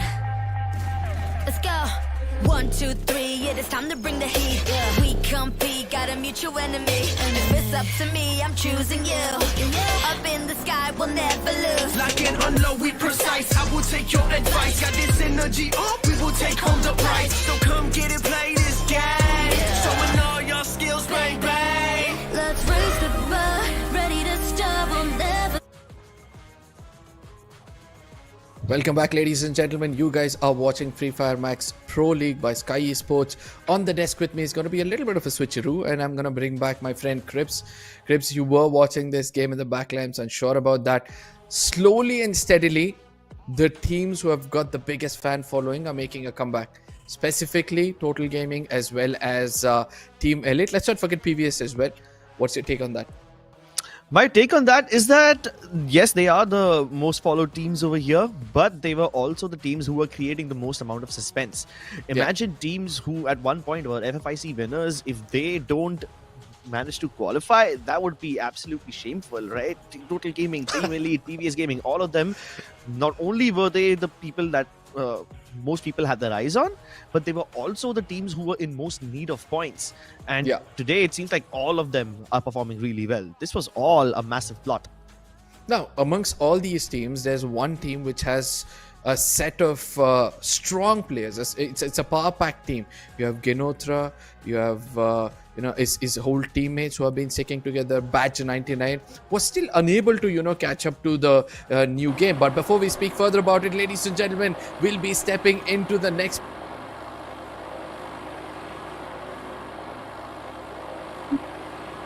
I love you guys in the chat to let us know. It starts with an A, so please complete that. But the flight path, it seems to be going again to the center of the map itself, allowing everybody to go to the respective drop locations. Yeah, and the respective drop locations will be respected. I don't see any drop clashes yet. Maybe in the last end of the leg. Maybe base camp, towards the my end of the friend, plane base path. camp. Are they actually going towards base camp? Will they move away at the last second? Nope. Nope. I mean, technically, yeah, PN, Rose, and HTG can clash against each other, but everybody's respecting each other's drop locations. Whatever shots you see on the screen right now, they're all just long-distance shots. Oh, and he actually manages to confirm it. Damn. I did not think a long-range knock would be able to, convert it into a kill this soon. I thought this would just be yet another revive. But, hey, PN Rose, they're losing players permanently. Maybe they can get them back later on as they try to go for the respawns. But still, it's still points given away. Absolutely, and look at that. Instant revival comes in from both the teams who had lost players. And the best part was, one of the players of Badge 99 was doing something between these two teams who got punished. I wonder, was he a good spy or not? Maybe he's as good as James Bond. Maybe not. But that spy has sent back. They destroyed the messenger. They violated the golden rule of war, except there's no rules over here. You do whatever you can to get as many points. Base camp, while it's under attack, everybody who had lost their lives at one point has been brought back. But still, if you are close enough to each other, the moment your player is knocked, you can put up a glue wall. You can try to res him, especially with Kiva now. You can prevent even those points from being given away. Just because you can respawn your players doesn't mean that you should get lax about it. Exactly, that's my point. But HTG versus DR, Ronnie Negi comes in closer. He's a good player when it comes to the mid-range battle, but it seems like he has overextended himself, due to which he's going to be paying a very hefty price. 2 elimination points going away from their hands, but landing in the pockets of HTG. And HTG are going to be enjoying this because, hey man, they also need points to make it into the top 12. Yeah, they do. Even TSG is under attack now in some other part of the map. So while HTG have 3 eliminations, I don't think they will be clashing against their opponents anytime soon. However, TSG will not let one of their fallen comrades go down and win. They will exact revenge. They're trying to re-engage in this battle. Krish has them both underneath him. He's juking them by running across the rooftops. Finally, he's been spotted. And he does take a little bit of damage. Still, he's down in a place where he can't be confirmed. There's a chance at redemption here. Legend now kind of isolated. Has to go 1v1 against Shibu. Shibu still wins. 2 players down for TSG and 2 points given away. Legend will be brought back. Turns it into a 3v4. But will TSG stay in the same area or re-engage them elsewhere? Yes, they'll engage them right here and now. Butchie down. He's confirmed. No, wait, not yet. AJOP is providing... there it is. Can't save Butchie. Close. Nice try. And it's Sidak, right? It's Sidak whom you're trying to face right now. The person who's leading the charts when it comes to eliminations. He's not going to miss much, for sure. Whereas TSG on the other side, they need to make a comeback in comparison to the others. And Sidak, he's just going to welcome this birds flying in the sky. Butchie is going to be put down in the air. All the hard work Sidak did. Legend was like, you know what? Let me lay that final bullet. Gets that knock through. And the elimination, obviously, is going to come back very soon. Sent back to the creator before he can meet the mortal planes. Legend and David. Now here comes the battle for revenge. Sidak once again provides cover. Nice shot. Legend would have almost lost that fight. but he's not going to fight them alone. And that's the problem when you're going up against TSG. Their trade games are so strong, they'll never let one of their players go by himself. Oh no. Shibu using his abilities to cover his entry. They both fight each other. Track down. Fish survived at 20 HP. Another confirmation for TSG, Arka. TSG are pretty much looking unstoppable. And the best part is they're sticking together for the first time. And that's how you need to play the game when everybody are under pressure. Make sure you stick together. Make sure that you convert those knocks to eliminations as quickly as possible. Sadak, he's leading the fight. He knows that there's another player up ahead. And before he could just get himself in cover, he's going to be detected. AJOP. A Woodpecker versus M82B. I dare not peek right now. Bro, AJOP did not listen to your advice, Arka. Legend did. But Mafia Bala will be brought back. That's a different fight altogether, with Total Gaming also taking a chance at redemption. Shadow Shooter will not be able to redeem themselves. No, they have been finished off. Meanwhile, back over towards this plane. Ocean View. The only thing that Total Gaming have in their view are Car 98 Army. No, they had a good run, Car 98 Army. They need to maintain it though, because in case they get taken down from here on, they're not able to convert the games, then it's going to be a big trouble for them. The overall standing already looks very, very close. Whereas on the other side, we're going to look at Erman trying to do the best of what he can. He's got the last man from the side of BFA. What does he do? He sits inside the vehicle, makes a small mistake, due to which he's going to be finished off. Hacker immediately revives his teammate. And then they become a two-man squad to take down that one man. With this, DAC RNX will have to go in for a revival yet again. Yeah, they see RNX, they will definitely have to go for a revival. Will Car 98 get the chance to do so? Non-Stop Gaming are attacking them up close and personal. Aztec dives through using the Tatsuya dash. Swastik still gets him. Swastik with the double. Oh my goodness, he's actually shutting him down. This was a very costly dive on Non-Stop Gaming. Bartle also chiming in with a triple of his own. Amazing stuff from Non-Stop Gaming, but struggle is now actually trying to fall back down. One move survived this first initial skirmish, but will eventually be traded out. And there you have it. Car 98 winning the overall battle. Survived by just one man are Non-Stop Gaming. I guess their finish spree has been stopped, but the team has not been completely eliminated yet. Oh, I've seen this, right? I've seen this strategy that every team doesn't want to completely eliminate the opponents because they know the importance of getting more eliminations in the final moments of the game. Yes, the fight would have given them confidence as they're trying to play it out, but again, you need some players in the final circle. You need them to give you that extra points to cement yourself into the top 12. PVS on the other side. Nancy showing your backlines yet again using a Tatsuya is going to eventually get taken down. And guess what? They're not going to allow Party to go in for the confirmation. Yogi, his head is going to be visible. Shots are going to be taken, Nancy. Hardy doesn't miss much. They need to be careful. Zap as well is giving the right kind of backup, but PVS, they escape with a sliver of HP. This is what I was talking about earlier, Arka. Yes, because it's possible to respawn your players after they've been confirmed as well, that doesn't mean you should let them get confirmed. I love what they did over here. They healed up Nancy while he was knocked with the heal gun, covered him with a glue wall, and still brought him back. They do not give Team Elite the points. Oh, B99, Batch 99. They just got the arsenal for themselves and they're going to be packed.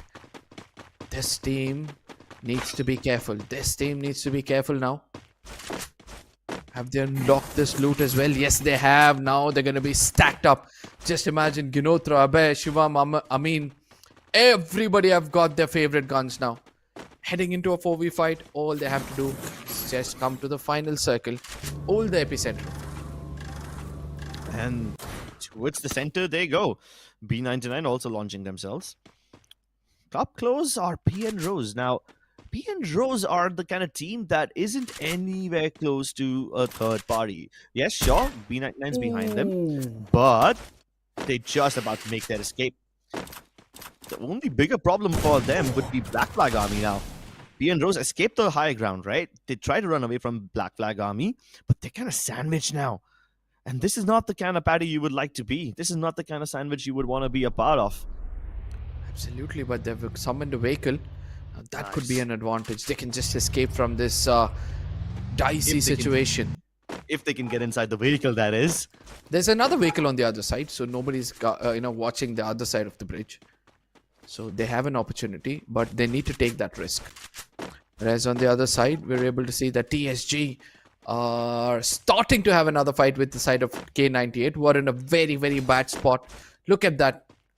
They're just going to be gate kept. The next circle forming up, things are going to get interesting, Crips. Very interesting indeed. The circle shifts slightly more towards the north. It's a bit of a hard shift.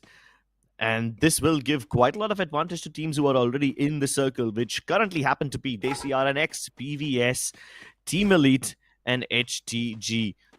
But these three teams over here, Black Flag Army, PN Rose, B99, they're not fully inside yet. HTG are the only ones who are in the zone right now, and they cover the entire southern entry into the circle. They have the opportunity to gatekeep a lot of them. Oh, they spot Tahil. Immediately puts up a glue ball, runs away. But will he be able to escape this place? Even the landmines have been destroyed. He's kind of diving in even further towards lower ground now. There's a vehicle which hasn't been used just yet. Can he get inside? Yes, in he goes. Drives away, drives off into the sunset. Can he actually escape? He's healing as he tries to drive. And this monster truck actually saves his life. Oh, there's another one over here. A better vehicle, to be frank. Sahil is just walking to another jaws of death, to be frank. He's got DR, DCR, and X who are hungry right now for some eliminations. Sahil better change his tracks right now, because it's not just the blue zone. It's gonna be 2-3 teams trying to fire at him. Oh my god, yeah, that guy's in a lot of trouble. I don't even know if he'll get to revive his teammates. K98 Army want no part of it. PN Rose will be no more part of this game. And they've been eliminated. K98 though, they make the dive with the launch pads, but TSG are trying to cover their entry. But TSG themselves need to get inside the zone. I guess the launch pads do actually give them a bit of an advantage. Rebreather, utilize. But can you save yourself from the bullets though? That's the bigger problem. And TSG are just waiting their escape. They're trying to tank the zone damage a little bit more. They would much rather do that than give away their lives to K98 in Total Gaming. Black Flag though, still being chased. Salu, he's being chased by Adib on his heels, and now he gets pincered by both the sides. Black Flag Army will be sent back to the darkness. Luckily, there's gonna be a dawn yet again. Whereas on the other side, Hassan, look at how he knows his rules. He knows his roles and rules as well. He knows he needs to revive his teammate. Non-stop gaming. On the other side, getting closer to HTG. Now, can they do something special over here? Because Anubhav is one of their strongest players. I hope to see him perform. Whereas Mokria is going to be the same kind of a hooligan for the side of HTG. Let's see what's going to happen. Struggle is going to give away his location, and from a distance, Pahadi is going to put him down. Can he get a confirmation, or is it going to be stolen? No, he gets the confirmation. At AZTEC also gets taken down. Anubhav also gets taken down. It seems like Team Elite are having to feast from a distance. Yeah, and Manu has just 1 HP, literally 1 HP, and he's been finished off by Old Monk. My goodness, extremely low, no way to get out of there. Now Team Elite, while they've stolen away the finish from HTG, they can also gatekeep HTG. They not only steal away their bread, but also take their lives. Team Elite playing this very smartly. They've left Pahadi outside of the zone while the rest of his teammates are already covering the southwest entrance.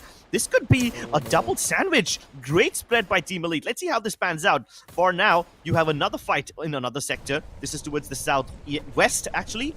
K98 and Total Gaming are trying to get inside, but TSG are taking shots at DCR and X. There's so many fights going on at the same time. Even STG are full sending it onto Abhay. But through the heal gun, Nice DR are trying to keep themselves alive. The nade actually knocks out Anuman. Adib and Hassan trying to make it inside. Both of them will meet their makers. TSG clean up this entire side of the circle and DCR and X at the same time. Krish making that 1v3 look so easy. One with the grenade and the other two with the shotgun. Rushes in using a Datsuya and makes everything look so simple. Whereas on the other side, we have Team Elite who have held on to their lures for long enough. Now they'll have to make it inside the circle, which is completely controlled by the side of TSG. Look at that mini-map. And PVS as well. They've not gained many eliminations, but all they've done is grab attention of every other team inside the circle. Now, that could be a bit of a problematic situation for them. A bit? Oh yes, A bit. lot. The reason why I'm calling it bait is Pahari from the other side. Can he land another headshot over here? Waiting for that moment. But he gets 1-2 shots connected. Still waiting for some more. It seems like there seems to be some kind of an ability being used by the opponents. HTG survives that assault from the side of TE. Now PBS in deep trouble as Team TE is trying to push in against them. TE clashing against PVS. They both go in towards the northern side of the zone, but TSD and STG are facing each other towards the south. Two extremely important teams battling each other. Siddharth, however, has been separated from his teammates, and Ritik trying to deep charge. They're using the cover fire, which will nullify all the throwables. This ability is insanely good because TSG's nades are being nullified, but you can't nullify their bullets. Ritik dives in first, trying to get the high ground over the glue wall so that he can get HTG. HTG dip inside the tent, save themselves from the sandwich. Now PVS and Team Elite are also about to finish their fight, so TSG need to wrap it up soon. Luckily, none of these teams are third-partying each other. They're actually separated by both of them. Wow, such focus. Team Elite will be focused on by PVS. They can completely destroy TSG. Now ignoring HTG since they're inside, will finally get inside. They tank the blue zone damage and get inside their tent. But this blue wall is separating them so much. PVS will not care. They will nade anyone that they see. They don't care who's inside or outside the tent. The whole area will be covered by them. HTG, how on earth are they still alive? Everybody's trying to knock on their doors. Everybody's saying, let me in. And PVS said, screw that tent. We don't want any part of it. Let's finish Kar98 first. They've got so much of the zone. Look at that. This entire side of the fence, it's all owned by Kar98, Arka. PVS on the other side is still pushing in towards the side of TSG. They've done the job so far brilliantly, and they want to end this on a good note. Whereas Kar98 on the other side, they're trying to play it as safe as possible because they know they don't need to chime in unnecessarily. TSG, the way they've ruined the game of Total Gaming amongst that fight is also commendable. TSG will now have the last man standing. They've got around 12 eliminations already, if I'm not wrong. Yes, there it is, 14 eliminations. And Legend, the last man, with no first stage whatsoever, is just going to give another elimination point towards the side of PBS, who were looking very, very bad until now. Seems to be that big lions in the lobby. The lions have been decapitated, and now the sheep herd together. It's actually unfair calling them sheep, calling them any sort of animals. They're all thinking like gods at this point. In eerie silence, the calm that follows the storm. You can finally hear that calm because TSG, who were on the outside, have been eliminated. They had no place to call home. And when the lobby leaders are out, everybody else takes this chance to shine. Moments until they must abandon this tent. Just mere 20 seconds and HTG will be out in the open again. But luckily, they don't have any noisy neighbors like PVS or Kar98. Kar98 and PVS can actually take shots at each other. Look at that. They're standing on the elevation to get that. But you know what I love the most, Crips? The sound of the shuffling of that shotgun. HTG, they're all ready for it, and look at what they do. Use that Tatsuya capability with KC coming in as well, making sure they come into the right corner of this hard compound. Now allowing the others to come in the open. PVS are going to be punished. One player gets taken down, immediately revived. I don't think so it's going to be easy because Kar98 are not bothering either of these teams. PVS, a glue wall mentor also tossed in from the side of HTG. Can they take down the side of PVS? PVS, they've been forced out into the open. At this point, they're vulnerable from both Kar98 and HTG. HTG have actually secured one of the best possible hard covers for themselves. How many glue walls do PVS have at their disposal? More melters will be thrown their way. And if not the melters, they will have to face HTGs themselves as they also are forced to relinquish the hard compound. PVS are going around the side. All these teams are going in circles. And finally, Eco will be circled upon, zeroed upon, and will be eliminated as well. All three players of PVS Gaming not at their full strength. Brady takes a bunch of damage, but just about dips back in cover. And now they're going up close and personal against Kar98. The double knock from Mokulka and Lawyer. Both of them get so much done. The whole team has been eliminated. Pratik dives in first to get the second squad wipe. The third party is in full effect, and Moraka will be able to dip around his cover, breaking his ankles, making them forced to turn around. And HTG eliminate everybody. They held onto the hard compound for as long as possible and well around the circle to avoid all the fire. Played so well. Hello Telugu gamers, get the booyah! Seems like they did say goodbye to their opponents, even though they are called Hello. Oh my goodness, what a gameplay they had. I mean, it's just that Car98, they dug their own grave, if you ask me. There were an opportunity for them to just rush in against the side of HTG, put an end to them, get those eliminations, and then pounce on the weak of PBS. But PBS, what were they thinking? Trying to evade from a fight and then greedily running behind the team which they found was weak. But the backlines were so open that HTG, all they had to do was lay those shots perfectly on their heads. But this game from the side of HTG is going to be remembered for a long time. Yeah, absolutely spot on. I mean, there's one thing that I did not notice during the main game, but later on in the highlights, we saw how Prateek dived outside the zone to get the backs of his opponents. That's how he was. That's how he was able to get all the best possible angles, and HTG win that fight. Oh my god, that was so good. Like at one point, I was so worried about them facing their opponents on the same side of the fence, but they held onto that tiny little broken wall so well. Now I'm gonna go down to that fight itself, but before that, Total Gaming were looking so good from the get-go. Again, falls short from getting at least 10 to 15 points. Now, it's going to be important for all these teams to stay consistent, all because they did not have enough points on day one. But yes, TSG as well, they have their intent right. It's all about eliminations. They do not bother about anything else. They want to work on their firepower. They want all permutation and combinations to go right, because once they step into the next phase of this tournament, all they're going to do is fight, fight, and fight. They will continue fighting and they will never stop until the job is done. Rip and tear until it is over. But I was so amazed in this particular fight as well from Car98 Army, you know. They were able to make sure that none of the third parties affect them, managed to isolate all of those, and they were just absolutely spot on, right? Yep. But as we go further in towards the other fights, Car98 Army was stuck in a very awkward spot. And this is when PBS Gaming, they were focusing on two of these teams, both TSG and HTG. But somehow, PBS, they only managed to get around to TSG as they were outside. When TSG were eliminated, Car98 faced them. And just as they do that, HTG take a tiny break, take a tiny breather before they continue the carnage. And that tiny little broken wall which they were able to find, Murakia was the one who secured that first, actually. He was the one who used that Tatsuya dash, dove into that space, secured it for his team. And it's not just the eliminations that make him the MVP, but it's also that dive that he was able to make early on. That's what helped him quite a lot. Even Prateek had the Tatsuya dash equipped. So Mokria, I'm sorry for the pronunciation. Mokria, he ran across first, even though he doesn't have that full dash equipped. Yeah, absolutely. Maybe he picked it up as a solo ability or something. But yeah, that double dive from HCG was really, really good. I mean, it's good for us to say that if you let HTG breathe, they're going to breathe out fire. Just get them when you have that opportunity. Just imagine all they had to do was put in some grenades inside the tent, or probably use that FGL to make sure that they burn HTG behind the tent walls. But still, nobody dared to do it, and then guess what happened? They wrote history of getting that booyah. Whereas on the other side, we were able to see 4 eliminations coming in from the side of Prateek as well. Darshan, Lawyer, everybody have done a great job. When it comes to assists, when it comes to elimination, yes, Loer might not have many, but look at the number of assists. That shows that he was the person in the back line supporting his teammates pretty well. Yeah, a lot of good support from him.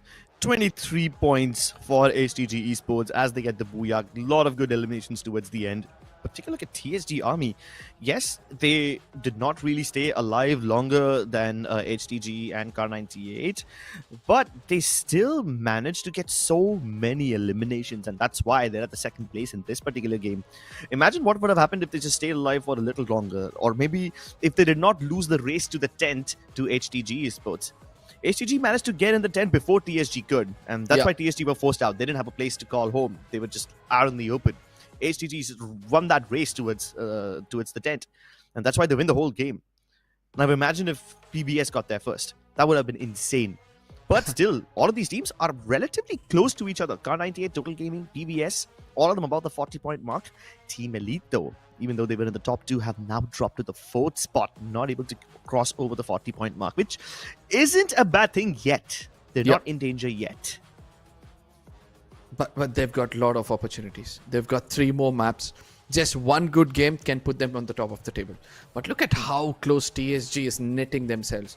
Like 37 points. They know it's all about elimination. They know it's never about, trying to concentrate on that booyah.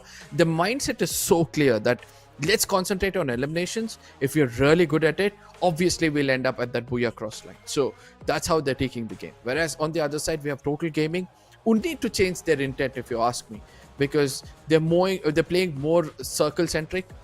They're not trying to take those fights, whereas they have one of the strongest firepower lineup. We have got Mafia Bala, they've got Insane, Fawzia Jai himself.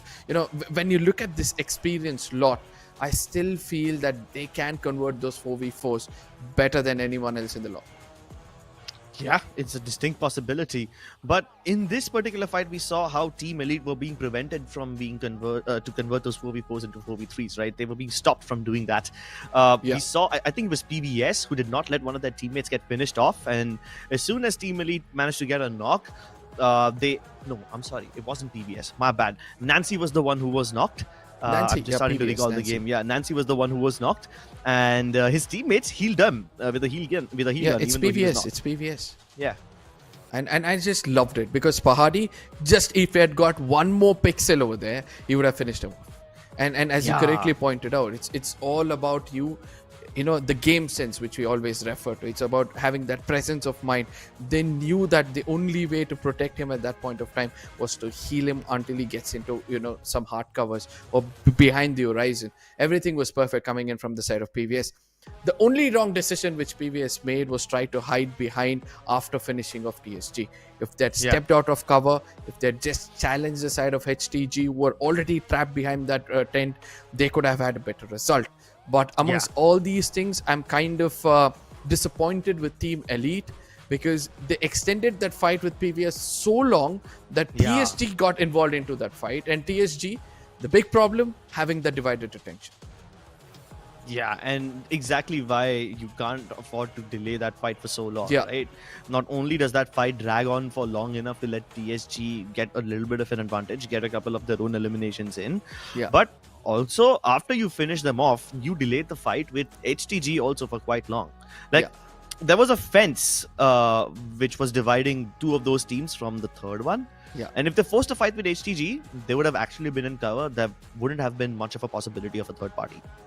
Now, somewhere we also have to speak about how you maintain your resources in the game. Resource management. Just imagine, Car90 had some 5 to 6 grenades in their hand. All they had to was lob it behind the compounds and make sure that they pick up as many eliminations as possible. Even they failed to, somehow register so many when it was lying right in front of them. But all of this, ladies and gentlemen, is just an analysis coming in from the desk. We're not going to continue blabbering because now we'll be heading into the next map of the day. It's going to be the map of Kalahari, the big deserty island, which is going to allow everybody, all the marksmen in this game, to actually showcase their talent. And speaking about marksmen, we got Pahadi on our screen. Pahadi, one of the best marksmen from back in the day, still proving that he has what it takes. You saw those quick stitches. You saw those weapon cyclings that he was doing. Pretty good mechanical control, even though he's, approaching the older ages. Pahadi, he was actually separated from his team. He was trying to land alone, but Non-Stop Gamers will actually crash land along with him. The rest of his teammates are facing B99. Old Monk. Look at how Team Elite are starting things off. It seems like the old devil has woken up inside them. And they're facing their known enemies over here. Old Monk. Is that a treatment sniper? It seems like it is. And what he's doing right now is trying to take down a player with that. Anubhav on the other side is going to trade off Pahadi. Gets a confirmation as well. Old Monk and Mr. J, they need to change position. No need to take this fight. Needs to be careful, but still they go in for a fight. Shivam gets tagged off. Abhay comes in for cover. But Mr. J, what is he going to do? Had another opportunity out there, but Old Monk mixes it out. The Thompson, not able to be as mafia as possible. Nexterra now forced a 1v1. Nice one. B99 have been completely eliminated. And this was a very important game for them. Yeah. They just scraped it through in the last game, got barely enough points to keep themselves afloat, and now that opportunity has been taken away from them yet again.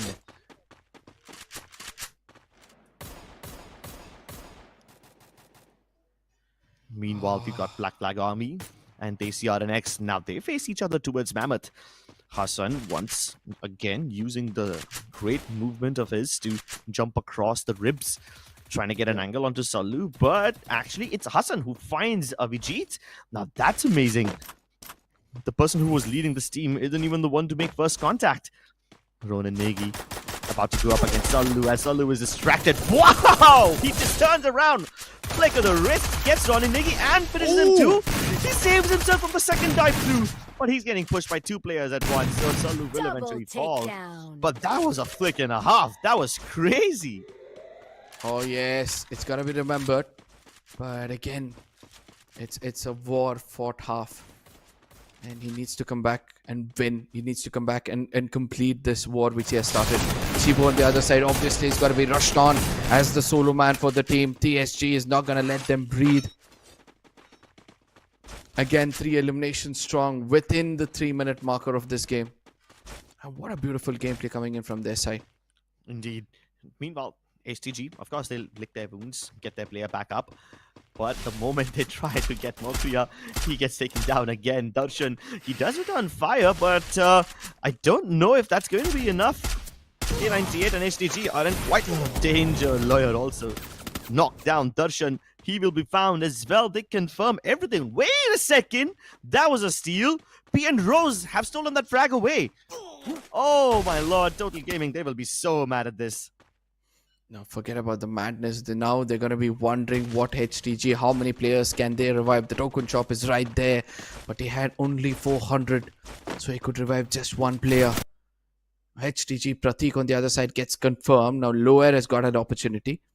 He needs to land somewhere safe, close to us recall tower. Not only get back his teammates, but also be prepared just in case something goes wrong.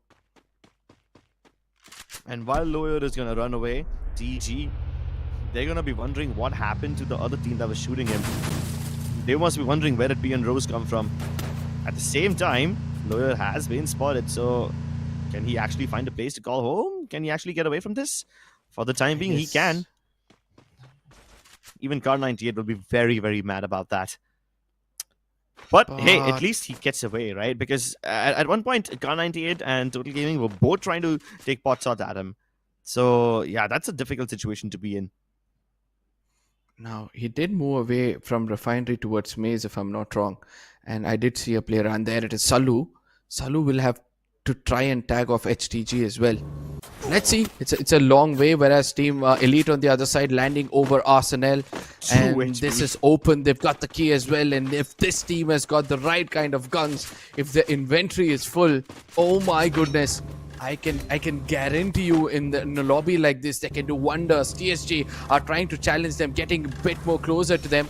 And Arman knows this. Arman knows it very, very well.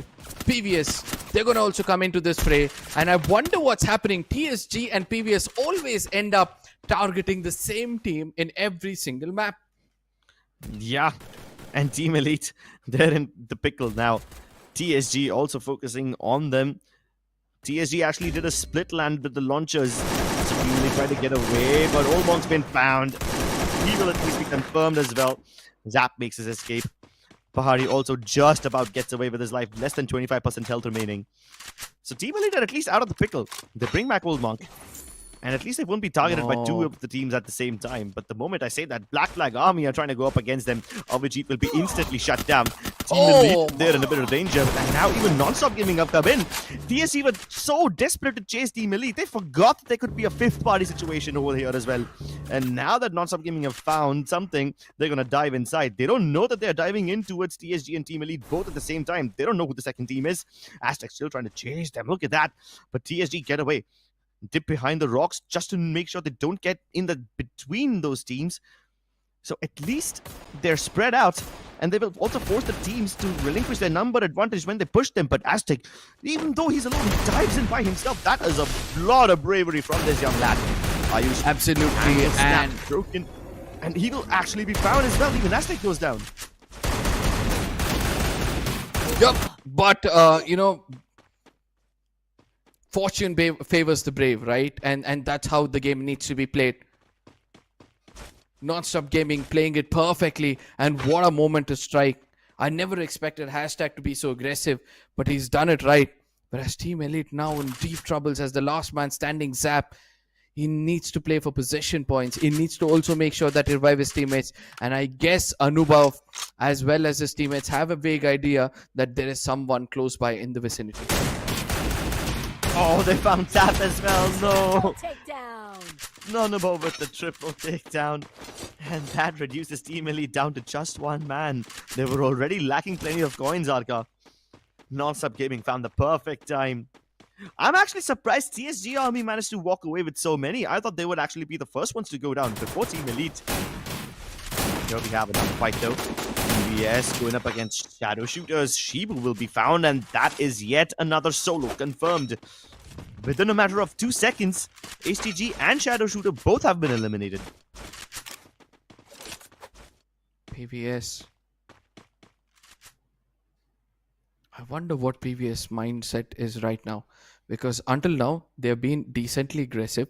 They've also played for possession points. Obviously, they would have had more than 50 points for now. But what is their intent? Do they still want to continue holding the center of the circle? Just like Total Gaming were also trying to do the same. And if you look at this map as well, P and Rose, they're trying to get close to be deployed. And now another location going to attract so much attention against the side of DR.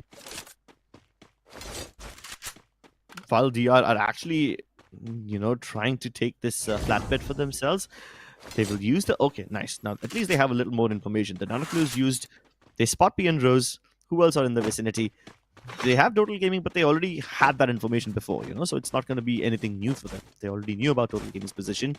They can also see that Kar98 were in the vicinity, but they can't really be sure if it's Kar98 or if it's just Total Gaming spread out. They won't have that access.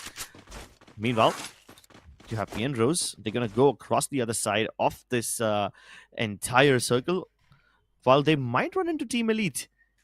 At least they know for a fact that Team Elite are kind of spread out, right? So with that much information at their disposal, they should be able to force a battle now when Pahadi and Zap are far away from the rest of their team main core.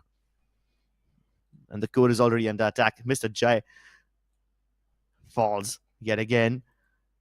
Can he be recovered? No, even Old One's been taken down. No. Oh my god. Katie God, he's actually behaving like one. Taking down so many. And I wonder what's happening with Team Elite when they have everything perfect. Look at that. They had 7 eliminations. They were looking strong. They thought that they can do something good in this game. And eventually, one after another, they get taken down in the open. But yes, P and Rose, they did use the binoculars into the foundation region. They have nowhere to go. Whereas TSG as well, they've used another binoculars to make sure now they know the location of non-stop gaming. Now Team Elite yet again in deep troubles. Can they make it safely? As Mr. J gets taken down by Salu midair, his teammate will have to go somewhere else. Oh no! Olmok also gets taken down. And that's a lot of trouble for Team Elite. They spent so much to get their players back. Pahadi yet to be found. P and Rose are searching every nook and cranny, clearing out this entire region, making sure the sweep is complete. While Legend will be brought back, this should be good news for TSG, but not all of them are in the clear just yet.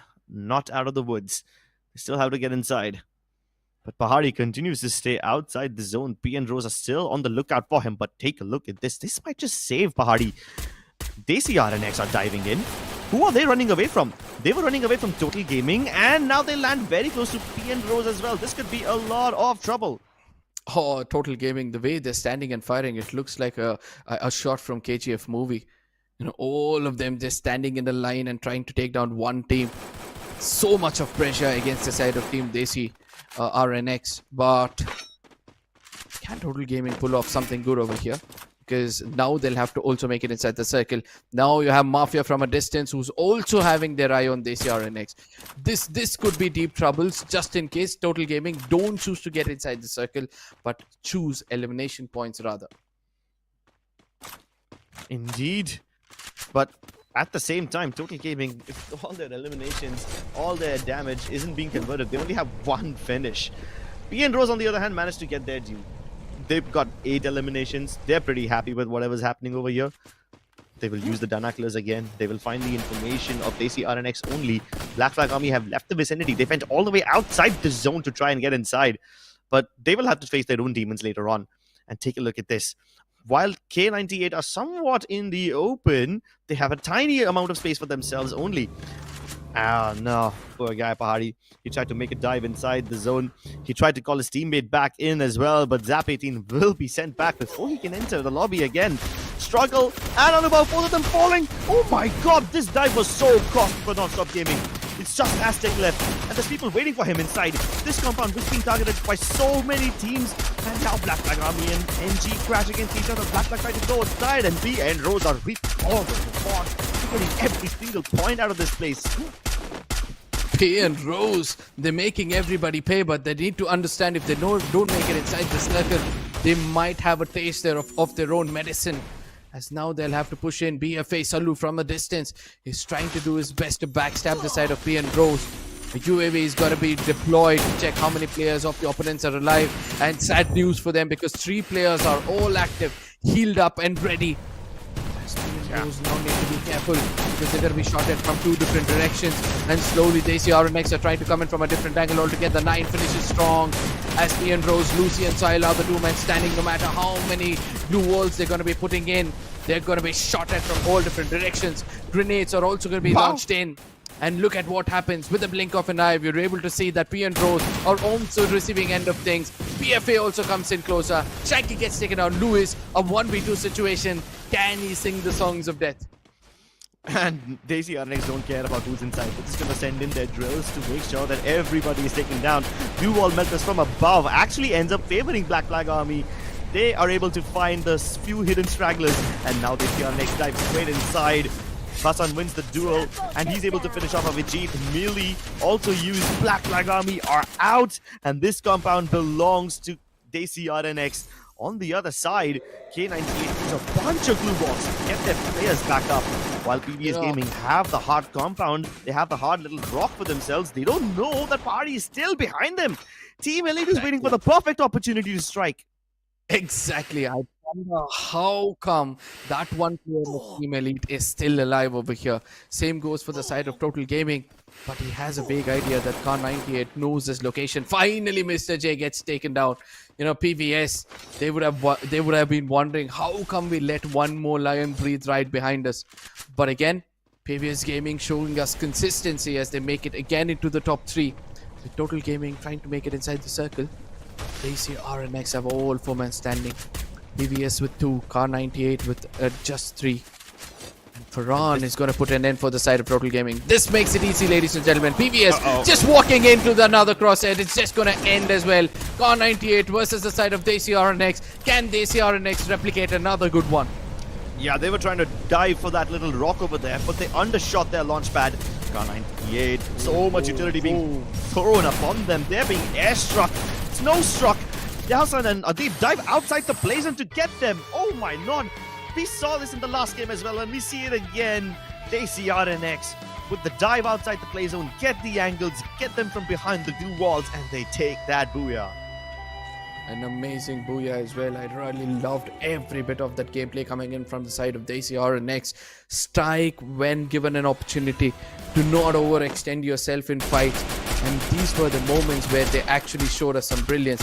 Yes, initially it was the other teams who were trying to make it inside the circle, so they took down the PBS. And when they understood now is the time for them to strike, look at the number of throwables they carry. Adib has got 3 grenades. Blue wall melters coming in from all different directions. This is called carpet bombing. Yeah, total carpet bombing, man. This was like This was like a military strike, drone strike ordered upon them, except they don't need drones. They can just toss them with their own hands, confirm and, condemn their enemies to that fate with their own very palms. So that's actually quite brilliant. Also, we saw this in the previous game as well, how like Hello Telugu Gamers also dove outside the zone. We saw Desi RNX do the same. It seems like whenever you've got your team just pinned against the blue and they're just using glue walls to enter in inch by inch, you can just dive behind the glue wall. And if you got the Tatsuya dashes equipped, then you can actually take your opponents by surprise. Absolutely, because just imagine you have a glue wall in front of you and you see a player coming right behind you. You can't put a glue wall behind you. You're going to be trapped and the blue zone is just going to eat you up. So you will have to make sure that you make it inside the circle. But to Team Elite, you have to give credits to their valiant effort, because every single time the team got taken down, they made sure that one or the other person gets revived. And Mr. J tried to survive until the final moments. But TSG, this is where they just turned violent throughout the game. Every single team in front of them, all they knew is one thing: elimination. P and Rose, though, I can't help but think how lucky they were to get so many finishes just served to them on a silver platter. So many teams were diving in their general direction without even knowing that they're in so much danger. So yeah, a lot of unforced errors resulted in a bunch of early finishes for P and Rose. But yeah, they did eventually lose some of their players, so they did not make it into the top 3. Now, Black Flag Army, they were doing so well for themselves, right? Until they managed to dive a compound where they will face these two people. They found the few stragglers from Team Elite, but I do believe that in that one compound where everybody was driving towards the end, Black Flag Army was coming out with a lot of advantage.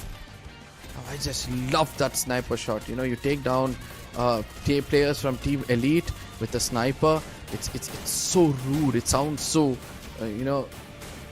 hungry for eliminations. Whereas on the other side, Black Flag Army, they were stuck behind this compound. All they could do is try to put up a fight for the longest time possible. Whereas P and Rose, they took advantage of it. But these were the final moments of the game where Khan 98 with 10 eliminations, when they had to make it inside the circle, all they could do was give away their eliminations. With this, ladies and gentlemen, we'll be looking at the most valuable player of this game. Yes, it's going to be Adib. 3 eliminations, but 3 important ones. Yeah, impact fragging. Some of the most important eliminations from him. Desi RNX, I mean, they did not really need to do much towards the end. A lot of the teams were quite weak by the time they got around to facing Desi RNX, and then they were able to use their timing to perfection, catch their opponents when they're at their weakest. They basically carpet bombed their opponents in the end. So many throwables, all of them being deployed at the same time. You can't deal with that. It's just way too much pressure. And if that's not enough, while you're already slow with all the freeze grenades, they dive behind you and break your ankles. It's absolutely stunning to see them at work. I'm just thinking about what the overall standing is going to look like. I'm just getting carried away. I'm sorry, but after so much action taking place, and we have several teams picking up booyahs one after another, and the consistent team so far has only been PVS, who have not got any kind of booyahs. Now, that itself shows that sometimes you need to concentrate on just trying to make it into the top 12 and nothing more. Yes, the team who took away the booyah have got more assists than eliminations, but whatever they could attain, they've done a decent job. A total of 4, 3, 7 to 9 to 11 eliminations in total, whereas the damage is not much. They were clinical. Clinical indeed. But with all of this eliminations, Desi RNX should be able to keep themselves even more secure. Not that they were in much danger to begin with. Desi RNX were actually doing quite well for themselves. In fact, with this thing, they might even put themselves in the running to be the leaders of the day. They walk away with 23 points in this game. Kar 98 Army, nice game by them as well. 10 eliminations. Black Flag Army, I can't help but think that they would have been much better off if they managed to stay alive inside that compound, because they were unnecessarily dove upon by Non-Stop Gaming. And you see, Non-Stop Gaming do end up paying the price for it. They ruined their own game. I mean, 9 points is still impressive, but Black Flag Army could have had a much better game if Non-Stop Gaming didn't challenge them in the compound. TSG Army got in between a rock and a hard place. Still respectable 14 points for them. Same with Team Elite. In fact, one of the players managed to survive for so long. I was actually surprised that, that solo guy managed to live on. Now let's take a look at the standings. Yes, look at this. All of a sudden, we're able to see that everybody are crunching down numbers until the 7th position. Everybody are close to 50. Whereas, yes, HTG, Non-Stop Gaming, P and Rose, Batch 99, if they do not wake up in the next 2 games, I don't think so they can cross the line of being in the top 12. Yeah, that's going to be really, really difficult. Being in the top 12 in the overall standings as well is going to be quite difficult. And Shadow Shooter haven't had much luck today. Just because they had decent enough games previously does not mean that they can afford to go lax today. So they will have to wake up in the last 2 games indeed. But for now, let's take a look at the people who are at the absolute tippy top. Let's take a look at the eliminations leader. Sadak, still untouched. Very close to getting 40 finishes by himself. Legend and Krish, both of them at the 2nd and 3rd place respectively. The 2 players from TSG are in close pursuit. At this point, TSG are just fighting amongst themselves. They've already got the top 3 players in the top 5, right? I mean, out of all of these guys, out of the top 5 players, all 3 spots at the top belong to TSG. So nobody else even matters right now. Wait a minute. The total amount of eliminations over here itself shows that they've crossed the 100 marker. 39, 34, 37.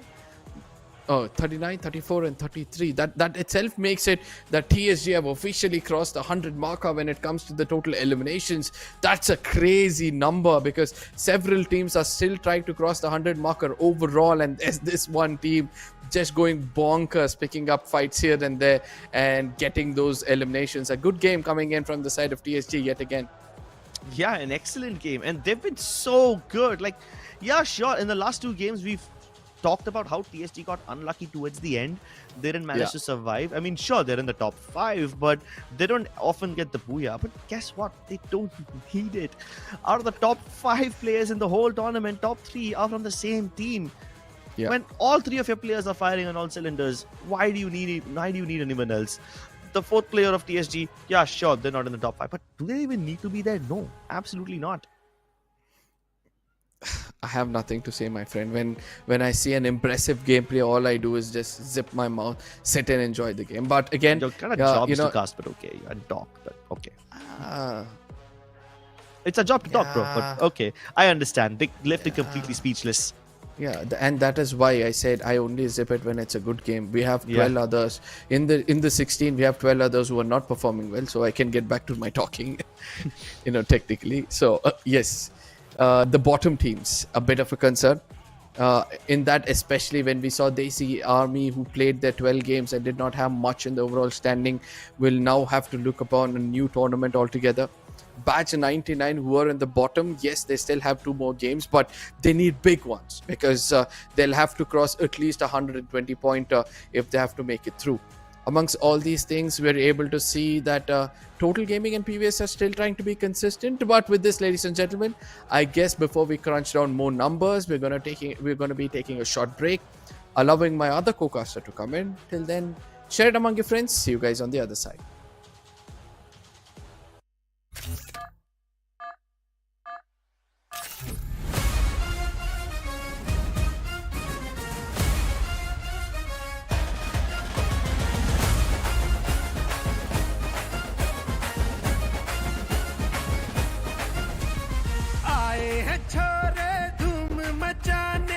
Clutch दिखलाने मस्ताने यार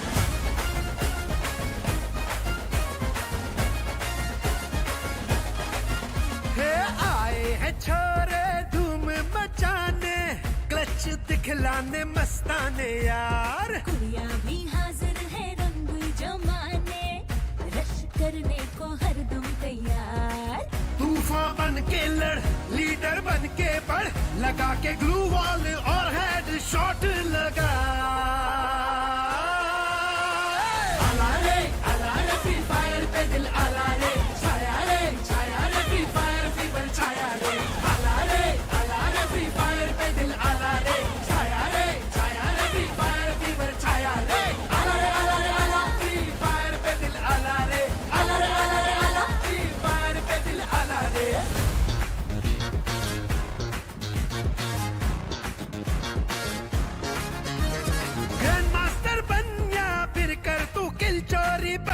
बदमाशी कर ले lol emote से sniper लेकर बन जा शिकारी थोड़ा फ्लैंक करके कवर तो दे डट के लड़ना है बच के रहना है एक ही एचपी पर कर ले बुया बुया बुया आला रे फ्री फायर पे दिल आला रे छाया रे फ्री फायर फीवर छाया रे आला रे फ्री फायर पे दिल आला रे छाया रे फ्री फायर फीवर छाया रे आला फ्री फायर पे दिल आला रे आला फ्री फायर पे दिल आला रे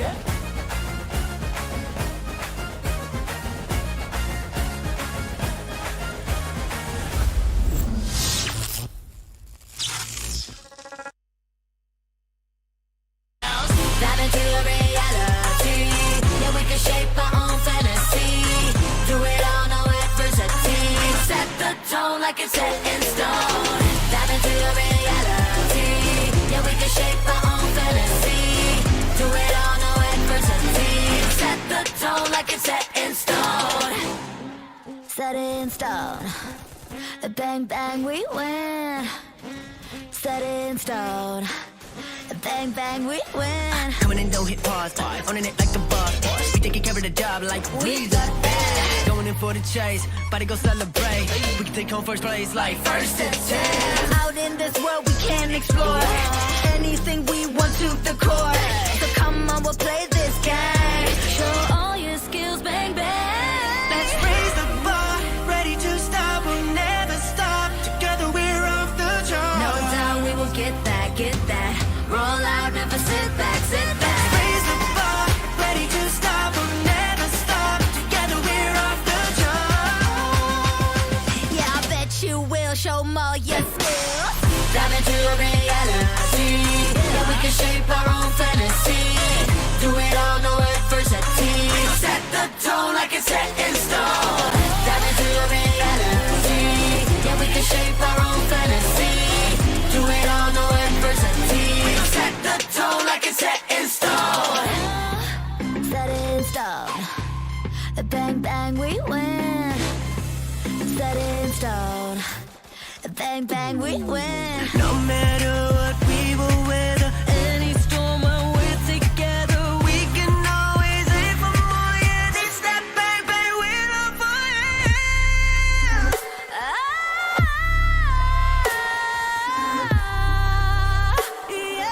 Set the tone like it's set in stone. Dive into a reality. Yeah, we can shape our own fantasy. Do it all, no adversity. Set the tone like it's set in stone. Set in stone. Bang bang, we win. Set in stone. Set the tone like it's set in stone.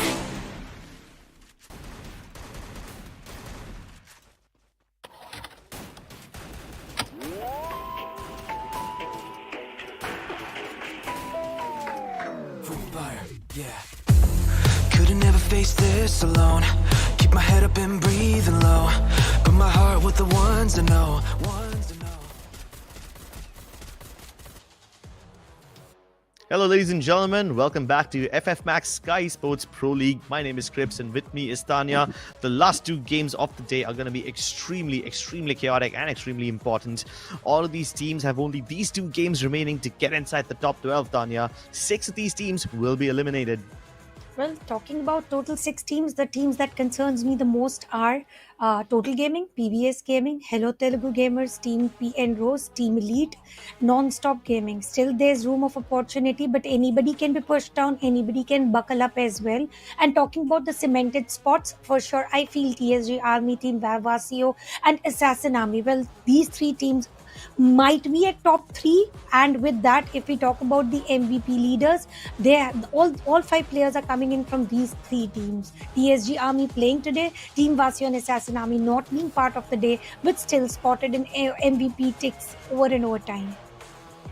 Yeah, these guys have been performing like absolute MVPs. In fact, I'm kind of excited to see which one of them will take away the solo MVP award, which one of them will walk away with the Predator award. So far, it looks like anybody who is a part of this game, anybody who is a part of this entire tournament will not be able to get that individual award for themselves. Only the players of TSG Army will take those away. Now, which one of them takes it away, it doesn't matter, but the money is going towards them, towards that team. Now, all of those guys are competing within themselves, an internal competition between TSG to see which one of them can get both the awards, if at all, any. The title and trophy, if everything comes home, what remains for other team? I mean, what are they all fighting for? I believe these two maps should bring in some change to the lobby. And talking about it, well, the lobby has changed a lot. Team Elite finally has buckled up. We are getting to see some at least close plays, except for getting eliminated very early on in the bottom three. So they are not playing restrictive for them. Furthermore, they are not trying to be just safe until final circle. They are ready to engage in and fight, and this is all exactly they have to do. I believe two good maps around 20 points at least from both the matches for Team Elite should be enough to qualify. And talking about Team Total Gaming, they've also been doing good today. Yeah, Total Gaming were at the start of the day at the 12th position. So the 12th position, they're just barely in there. They're on the border of getting in the next phase of the tournament. But I think with their current performance, they should definitely be fine, right? They're not in much danger. There's still plenty of teams behind them. But Team Elite, even though they've been performing reasonably well, they still have a lot of room to cover. Can they finish it off in Nexterra? We'll find out in just a few seconds as we're going to be taking off over the 5th map. The map of Nexterra, the map of a lot of seasons, may it be autumn, may it be snow, one of the most beautiful map in Free Fire Max. Ladies and gentlemen, this is going to be the Game 5 for Skyesports Pro League Free Fire Max Flight. Where Team Total Gaming is already planning to land in there, and then comes the switch of heart. They do not wish to go all together, and the spread out is going to be a little chaotic, because I do see northwestern part being highly contested by total of 3 teams: Badge 99, Black Flag Army, Team Total Gaming, and on the other side it's going to be Team Shadow Shooters near Twin Bridge. And if we talk about my favorite, Farmtopia, Team Elite are very nearby. But here we go, the first elimination should be spotted anytime soon, because Black Flag Army is all ready to go. Yeah, but they're the ones going down. Avijit, he suffers the first knock. A trade comes through, but Aman and Abhay are gonna be so difficult to deal with. Avijit has been picked back up, and now Mafia's wondering what happened to his teammates. They had the advantage at one point. They had plenty of finishes as well, but Mafia does go down all by himself in that little house. Yeah, Black Flag Army, they're gonna actually get to him. So both of these teams are somewhat on the equal footing. They can get their players back up, and they both have 3 eliminations as well. Yeah, great stuff. 1 minute and the entire squad getting eliminated. Now this is again a fastest battle between Group A and C, because I considered myself, and I read it like Group B was the main reason for early fights, early eliminations.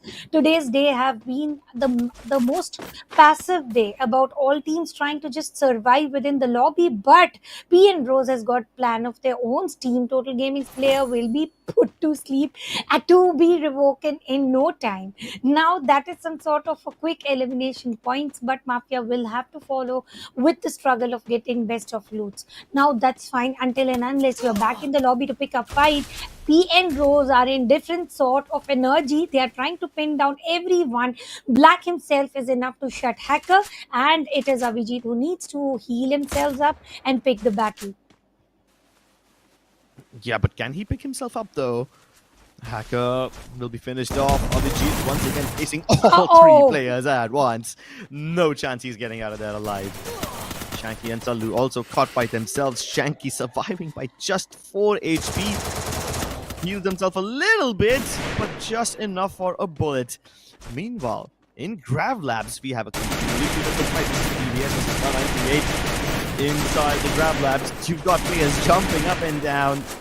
Yeah, and that's what happens when you try to land on top of that place.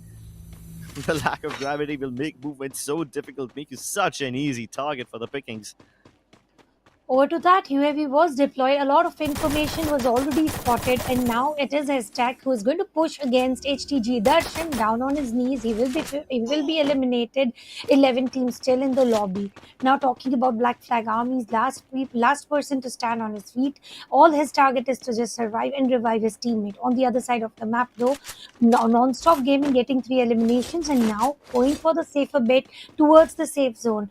Going in for binoculars, no enemy spotted, and HTG will revive Darshan. Now it's very early on, because you very well know everybody has the opportunity to get the revive through the revival point. So it's like very immediate. The player gets down, and it's the repetition of revival. I believe Pahari takes down one, and again Lawyer should be back in no time, and he is.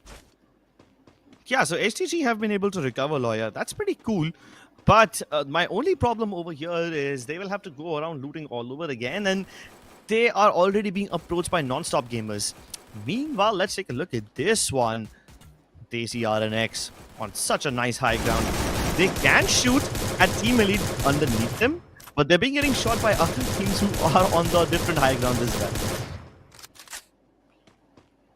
This RNX, Ronnie Negi is trying to choke all players on the upper ground. Will it be enough? They're on the banner. It reminds me of one of the tournaments where Team Elite did this. This time it is Team Total Gaming, Mafia Bala with only cover of blue walls.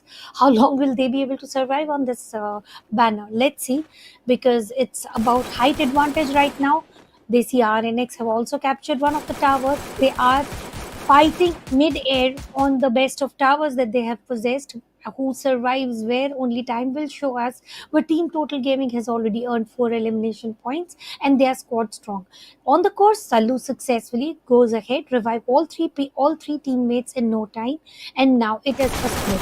Their players are trying to go down because Team Total Gaming is not allowing the tower on the other end to be contested by anyone, and they are taking down player by player, and Nox will be revived in no time. This is a long range duel. It's all about burning your reserves, about loot, and nothing much. Sure to knock them, sure you deliver damage out of no result. All the players are revived in no time. But while Total Gaming can take pot shots at everybody, Team Desi RNX will be in a bit of danger. They have split their players in different spots. And right now, 3 of them are taking on the full force of Team Elite. Their 4th player has to provide cover from afar, but will he be able to find angles? Desi RNX jump back out of the house where they will be in more range of their players. But take a look at this. They're going to climb up again to the balcony. They use the glue wall as cover, and they try to invade from the outskirts of this house. Team Elite, though, are locking the doors. They're biting this as a bait, and they're going to go all the way around the outside, hoping to flank. Still unable to continue this. And while this fight is going on, take a look at every other team that's around them. There's so much potential for a third party, as both these teams must finish off this fight very, very soon. And Olmong finally pushes the advantage in their favor. That was such a massive stalemate towards that balcony. Freeze bomb to deny the entry on the upper grounds here, but they have found a different route using blue walls, jumping through it, through the balcony, trying to get the entry in the compound of Team Elite. But Team Elite have already got an escape plan. They do not want to hold that compound for any longer. Instead, now it is Olmong who's going to rush in, 3 players down on their knees and should be eliminated in no time, and they get 3 elimination points, and it was very quick. 2 players using Tatsuya, switching the compounds where teams were behaving a little laid back because they were not expecting 2 players to just push out of nowhere, because they had placed corrected blue walls. They stopped the push with the freeze bombs, and this strategy worked ultimately nice in favor of Team Elite. Nicely played, nicely planned, and nicely executed. PN Rose being the topper in terms of elimination. And talking about Desi RNX, they've lost 2 players. Team TSG Army, no eliminations as well as no loss of players. They are going a little passive, but they actually don't need to do that. They are fine enough in a strong position. They can definitely grab an advantage here to destroy somebody else's game.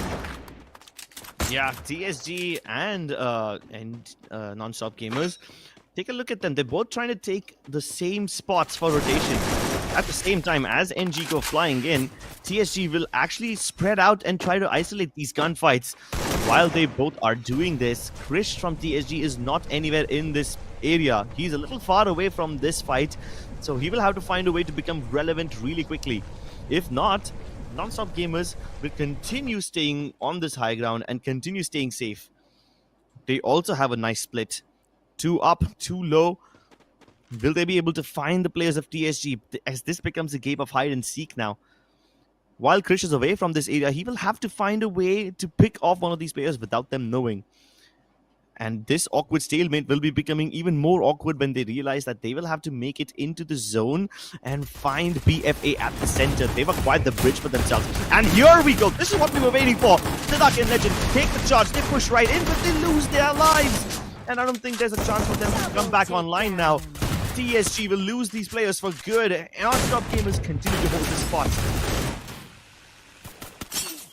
Ayush using zipline to go out of sight. He wants to survive for as long as possible, and why not? No matter if you are on number 1, you still want to gain a little extra point. And 2 players. 2 players immediately revved. And now it's all about PN Rose against Team Elite. Same compound again. Old Monk played very well by crossing the compound with Tatsuya. Are we going to have a deja vu moment? I don't know about deja vu. This is a fresh nightmare, Tanya. You've never seen the likes of this before. Old Monk, while he's trying to find an advantage with the TPP, even Zap is trying to do so. These 2 players will mark their opponents right across. And I think it's going to be Mr. Jai who tries to keep a look inside the circle. TSG and Non-Stop Gamers, both of them are kind of outside the zone, so they have to make it inside. But how will they do it? They only have that one bridge that BFA had captured available. And even then, they won't be able to get to the high ground unless they use launch pads. I'm also kind of worried what would happen if Non-Stop Gamers make it across into towards that bridge, and then they start getting shot at by SS, by shadow shooters. They are also kind of outside the zone. They also have to make their way in. But take a look at this. While these 3 neighbors in 3 different houses stay silent, stay very amicable, I can't say the same for everyone else. They will be in a lot of danger. PN Rose, Team Elite, Total Gaming. All 3 hold their horses, hold their compounds. And they do not want to involve in any fight, and why should they? They have got the circle, they have got the compound, they have got everything that they exactly need. And what the team that actually needs to enter the circle is Shadow Shooter, one of the most passive teams, landing way farther away from the circle and from every other opponent. But what is PVS up to? They've got the height advantage, they know exact position of the opponents, and they are trying to deliver damage, particularly Nancy. He is delivering a lot of damage, but it is not enough to get the knock. Advantage of height or no height, heal gun will be immediately used, and the players are again in full of HP. HTG inch their way closer, but PVS have a more lucrative target. On the other side of the zone, you had a massive fight going on between SS, but at least one of those other teams, Car 98 Army and the SKRNX, will be knocked. SS now in full view of Total Gaming, in quite a lot of danger. They're also getting shot at by Non-Stop Gamers, and this is what happens when you rotate late. Shadow Shooters are losing all of their players except for one. Survived by just the last man. Nancy finds the advantage. Even Black Flag Army is in a bit of danger now. They did not expect this. They're trying to keep him alive. Shoot him with the heal gun. They pick him back up. The team ability really coming in handy right now. PVS Gaming had the high ground over 2 of these teams, and they still can't confirm any eliminations. Imagine having so much advantage, but people give you nothing to work with. Everybody is going very safe right now. Everybody wants to go ahead, make a move towards Booyah. But it's just 8 minutes remaining, and if everybody is deciding to go ahead and grab Booyah, I believe the final circle is going to be ultimate chaotic. If there's any definition to the maximum number of chaos, that's going to be it. And here we go with some circles hopping in. PVS upper ground advantage is bringing them no good as of now. Instead, it is going to be Non-Stop Gamers who have elevated way above beyond PVS, and they are trying to exchange some shots. No damage in exchange. They are just losing their health kits, their mid kits. Instead, Yogi is down, will be revived in few seconds. And now PVS has got their own plans. All the plan is, let's go down and take a rotation. Yeah, take a look at Non-Stop Gamers. TVS thought they had the height advantage, but they don't anymore. Non-Stop Gamers have a better high ground. And that Flag Army, they are diving across into the zone. They're trying to take the same compound where P and Rose reside, but they won't go inside the compound just yet. They're safe on the outskirts. No other team can shoot them from behind, but Utility can still harm them. STG in way too much danger. Under the bridge is not safe anymore because two teams will shoot them down, and Black Flag Army continue to push the envelope. Oh my god, they actually invade the house.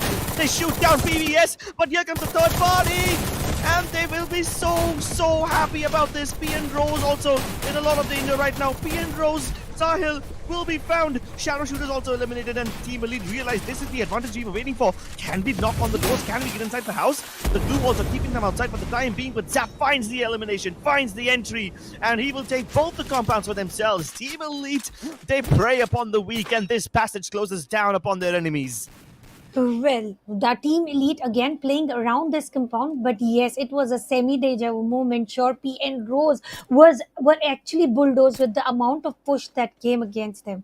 3 teams remaining, three players for Non-Stop Gaming, Team Elite as well as Team Total Gaming. They all want to qualify. So it is the final circle. 13 seconds, and the circle takes its shift.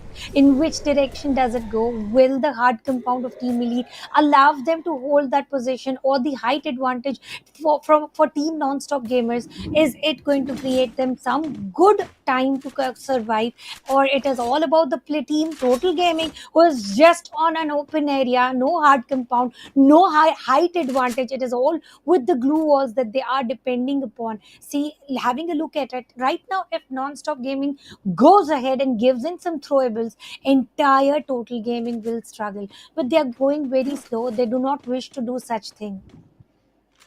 They don't want to do such a thing. Not yet. The calm before the storm once again, Tanya. Reload your guns, cock your weapons, take a count of all your utility, take stock of the inventory, and also take stock of your enemy's position. Struggle doesn't do that. He doesn't account for Total Gaming. Gives away his life, and Non-Stop Gaming down to 2. 2 players. They are going as slow as possible, waiting for the circle to shrink in. About in which direction is it shrinking? They need the answers before they make a move. Except for Team Elite, looks very comforted. They don't want to bring in any changes because whatever they have done here in the map of Nexterra has worked exactly fine. Lower grounds, upper grounds divided between Non-Stop Gaming and Team Total Gaming. Total Gaming squad strong. Same goes for Team Elite. Non-Stop Gaming, they want to just hold. They have got the upper. They are waiting for the shrink to come in and the players to move up and open, and they get those placement, the elimination points, and place also secure the second position to get those 9 placement points. But they've planned a lot. I don't think that circle is going to be so supportive, and that too second last game for the day on the final days of knockout stage. I mean, it's very it's something that doesn't align. Nothing is going to be easier here. Absolutely nothing. I mean, this is such a difficult spot to be in. At one point, Non-Stop Gaming had the height advantage. They were able to get plenty of shots onto every single team that they could set their eyes upon. Now, that same high ground advantage has landed them in some hot water. If they get out of here, they will be shot by both Team Elite and Total Gaming. And they're already taking shots before they even get down. Pahadi tries to go outside the zone, hoping to just scout a couple of players out. Doesn't find much of an advantage. But they've already deployed some glue wall melters, ready to intercept them as they land. When will Non-Stop Gaming give up their height? I mean, they will be pushed out by the zone eventually. Team Elite have to give up their first compound. The second compound also now forcing them into the open. They're still worried about getting shot from the top, but Total Gaming can also make things difficult. Bahari down. Tiny bit of cover from the tree won't keep them safe, but returning fire upon Manu will definitely keep you safe. Now that's an advantage for NG. They keep themselves alive. More blue ball melters deployed, and this will open Team Elite up to Total Gaming as well. And now they are in so much danger. Old Monk, not able to use his grenade launcher in time, will be taken down before he can make a move. Mr. Giant Zap, all trying to go down. But here comes NG. They make landfall. They give up the high ground, and they've taken an exit. Total Gaming actually managed to destroy them to their wits. Destroy their brains and their brawn. Zap now in a 1v3, trying to isolate the fights. Cannot do so. Total Gaming get the booyah. This is going to be their second booyah for the day, and they are giving all that they have to just qualify towards the grand finals for Sky Esports Pro League Free Fire Max. And it was a good strategy. They did not engage in any sort of fight. They wanted the players to push in. Where I believe it was non-stop gaming as well. They were the advantage here for them sharing the upper and lower ground. As soon as Team Lead just pushed out, it was all about non-stop gaming, starting to use blue wall melters as many possible and left Team Elite in open. That is exactly where Team Total Gaming also rushed in, and last but not the least, that is exactly where Team Non-Stop Gaming jumped down. So Team Total Gaming has two feasts to follow, one from Team Elite and the second coming in from side of Team Non-Stop Gaming. It was all win-win for Team Total Gaming to just survive, and it was just not the survival, but it was also the passion to qualify. Yeah, I mean, at one point you would have doubted their passion, but with two booyahs in the single day, I think they've more than secured a good enough amount of points to get into the top 12, and I think they might just be closer to top 6 right now, not just top 12. But you gotta appreciate the hard work the Team Elite also put in. I mean, at a point, I thought non-stop gamers would have to drop down, and the moment they drop down, both Team Elite and Total Gaming would focus on them. But because Total Gaming were directly under Team Non-Stop Gamers, Total Gaming did not face any more shots from them. In fact, Team Elite was the one being focused on by both the teams, as Non-Stop Gamers also have an angle on them, and so do Total Gaming. And then when the glue wall melters were deployed, everything just came crumbling for them. Now, at least in the highlights, we can see that Team Elite were able to get that compound for themselves very early on, right? They were able to third party in the fight between P and Rose and Desi RNX, and they were also able to secure way more eliminations than everyone else before the final fight began. So that should keep them afloat. Team Elite gave their best to hold on to compound to reach until top 2. It was a good play from both the teams, Team Total Gaming as well as Team Elite. Sure, Team Total Gaming shined a little brighter and they took away the limelight after earning a Team P and Rose started off the elimination score right off the bat and then continued to do so until and unless they got choked in compound, where they were totally bulldozed, and then came the action from the side of Team Elite. This is exactly what I was talking about.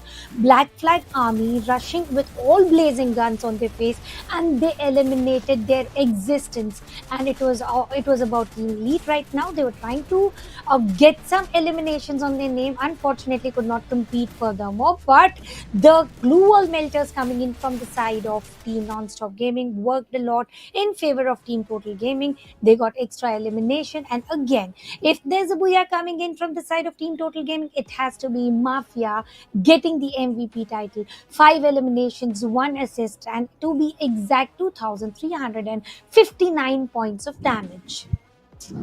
Plenty of damage, and that all is courtesy of Total Gaming having such an amazing position.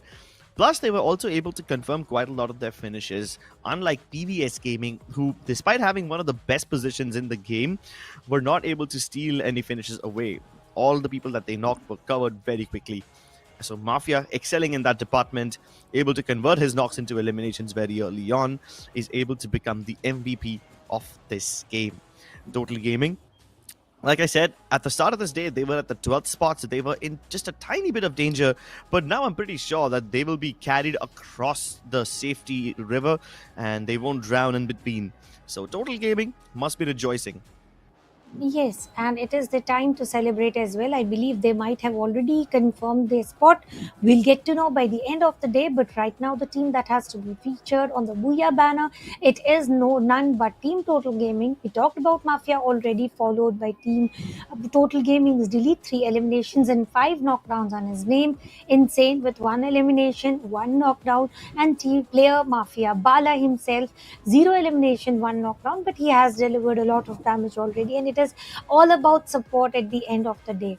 And we have talked about it, but there's one team that I want to talk about is Boss Army. by the end of yesterday, they had good position point, good everything. But today the target was few teams to not play better. But I do see some names who have done better. Talking about Team Elite, Team Total Gaming, 21 points for Total Gaming, 20 points for Team Elite, and obviously it is 25 points for Non-Stop Gaming because they were playing for elimination points rather going in playing for Booyah. They also survived on the tower, to not deny that, but they were aware they were less in numbers, and if at all there was any probability that circle would have shrunk in the favor of that tower, they might have also backed the Booyah. It's this rare game where TSG and K98 Army are in the bottom three. So they won't be able to progress much with this particular game. And TSG, while they were in the lead yesterday, today they don't have enough points. So I guess some of the other teams can actually catch up to them. But Total Gaming and Team Elite have scored 73 points, which also should make things quite comfortable for them in the overall standings. Even Black Flag Army, they managed to stay afloat, tied up with PBS Gaming at 60 points each. But below that, you are in a bit of danger. They see RNX as a decent performance on day one. With 55 today, they should be safe, but not completely out of danger because Non-Stop Gaming are hot on their heels.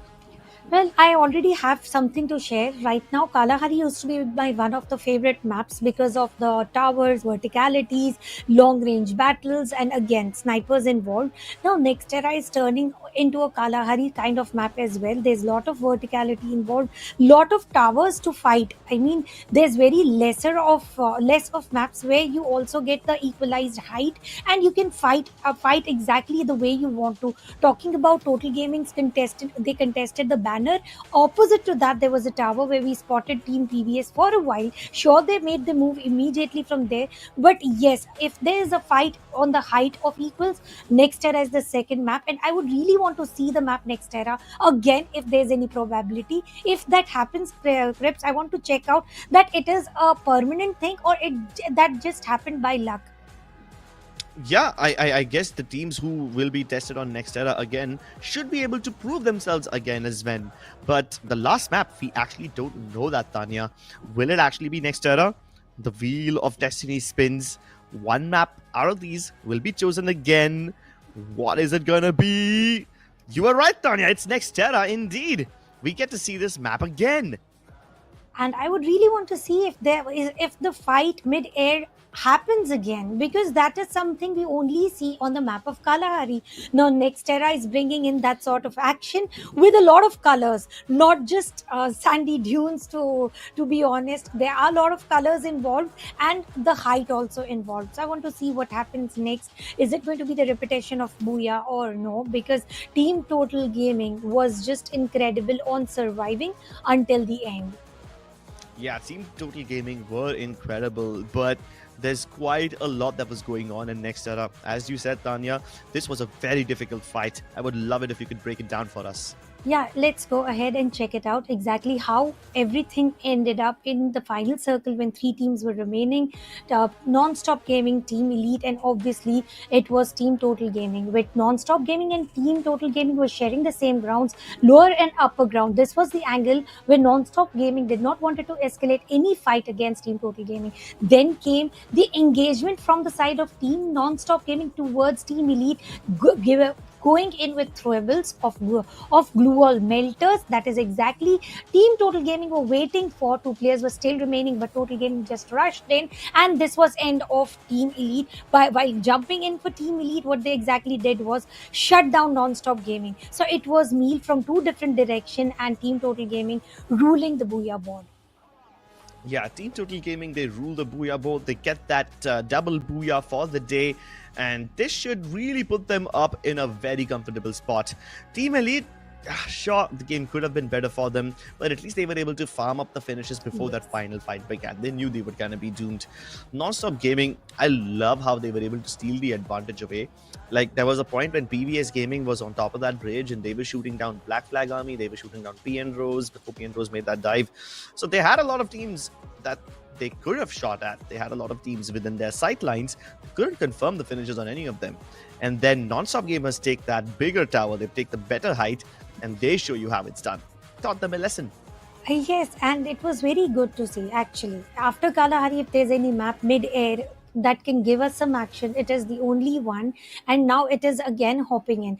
They are talking about Nexterra again. Farmtopia this time was not at all involved. Base camp as well was totally denied. It was all about the center of the circle at the end of the day. That totally matters. Railroad, and I want to see if the dock being contested or no, because at the end of the day, about flight path takes the major decision about how the spread outs will be. Yeah, the spread outs, I'm really excited to see them. But what I'm even more excited to see is which one of these teams will make it through, Tanya. One last game. We are hopping into the last game of the day, ladies and gentlemen. We fly over Nexterra again. This time the plane path goes from south to north. Intellect Center will be the final landing spot where Total Gaming landed last game. Will anyone contest them? I'm really excited to see if anyone can actually make their games a little worse. But for now, the teams who are in really way too much danger continue to be Black Flag Army and also Shadow Shooters. These two teams, while Black Flag Army have been quite nice, they've been performing really well, they end up losing quite a lot of their players early on, and this time the man hyper again because they're fighting P and Rose. Total Gaming though, they're changing up their strats. Only Insane goes towards Intellect Center. Mafia and Delete, they land before him. Black Flag Army lost a player against Badge 99. Badge 99 looks very aggressive here, but immediately Shanky will come in as a savior and trade it off Ginotra. Will he get revival or no? But on the other side of the map, look at it. PSG versus HTG. Black Flag Army will be spotted by Shivam, and Shivam gets 2 eliminations, but Black Flag Army will be going out of the lobby very early, and it is going to be Badge 19 who shuts them off. Yeah, Badge 19 desperately needed those points. They were in the bottom 6 before this, and they should still need quite a lot of points to get themselves into the safe spots. But Black Flag Army, they've done all they can. They were potentially safe. They did not have extremely bad games today, but is that going to be enough? With such an early exit, they have no chance to change their fate. Oh, that was dangerous. I mean, goes back into cover as soon as he came out. Dips back before he could even get a chance to scout ahead. And this gives P and Rose the room to clean up. They go close. Katie God gets the shot onto Amin, and they might be able to also hit another fight as well. At the same time, they're trying to dive in from the different side of this compound. Rushes into his face, and Lewis finishes off Shivam. P and Rose, they are not going to stop any early. The team who just eliminated Black Flag Army is down by P and Rose. Badge 99 and Black Flag Army, both of them eliminated with no position points. 3 elimination points for Badge 99, 1 for Black Flag Army. Black Flag Army has done decent enough on both the days, still stands a chance for qualifying. What about Badge 99? It was an early elimination, but right now, Non-Stop Gaming against Team TSG. TSG has got nothing to lose. Non-Stop Gaming has a long way to go to survive, to gain the spot in top 12 teams. Struggle. He will not struggle to get the shot onto Legend. Did not really expect him at first. He was caught a little off guard, but he turns around and shows us his reflexes. TSG now. While they've lost one of their players, I don't think they're completely out of it yet. But you have Desi RNX who are actively looking to re-engage. They found Ayush. He was trying to go for the res, and oh, Ayush, can he survive this one? Jumps back in and he will be downed. Did he at least manage to pop his teammate's res before he was taken down? Yes, he did actually. Legend will find Krish again, and Krish will be brought back. So this is quite good. TSG not out of this yet. Non-Stop Gaming pushing against Desi RNX. Took down one player, revived in no time, 4 elimination points, struggled very low on HP. Anubhav already down on his knees. They need team support, and Old Monk got a self-knock by falling from height. Now this is map of height again. It is Adeep who is trying to get a finisher on the course. He does get a takedown on his name. Adeep played well. KCR and X. Revival right on time for Adeep as well as Hassan 18. And now it is all about 4-man army. 10 teams in the lobby, 38 players, 4 minutes down. And Nexterra is a little quick map as compared to other maps. And here the eliminations, immediate fights are taken. Bust down is also conquered. And height will involve, and Arman will be taken down. Arman, the bomber of the team, down on his knees. He actually thought he would win the fight against Aztec, but Aztec is, oh my god, he's so sharp. Shaves half of Zaidu's HP away. Aztec also continues healing up, but KCRNX are a little split over here. Will that allow them to actually find more angles? Because shadow shooters can respond with the split of their own. Hassan and Adib climbing up the hill, launch padded towards Zaidu, and Zaidu will actually find Hassan. That's a great knock. Aztec trying to run away as well. Desi RNS needs to finish this fight quickly because non-stop gamers, while they were in a bunch of danger, Desi RNX will have a third party to deal with. And they must leave non-stop gamers to their own bidding. Aztec will be popped in between. Struggle brings him back. Desi RNX continue to try and gatekeep them, but they must be wary of all the teams next to them as well. Even shadow shooters are close by, so they can't afford to get distracted over here, Tanya. Here we go. It is going to be shadow shooters with the Groza. They are trying to destroy monster trucks so that they do not escape immediately. The circle is taking the shift, and shadow shooters are the team who are the late-most rotators in the circle. They are ready to tank up a lot of damage. But talking about late rotators, we also have Desi RNX against Efficiency. Manu, the player who survived until last on the tower, and this time he is eliminated. I don't know if he is going to revive. Yes, he is going to get revived from struggle. And this time, if we also talk about the rotation and circle creeps, it's a little tougher. There are so many teams out of the circle.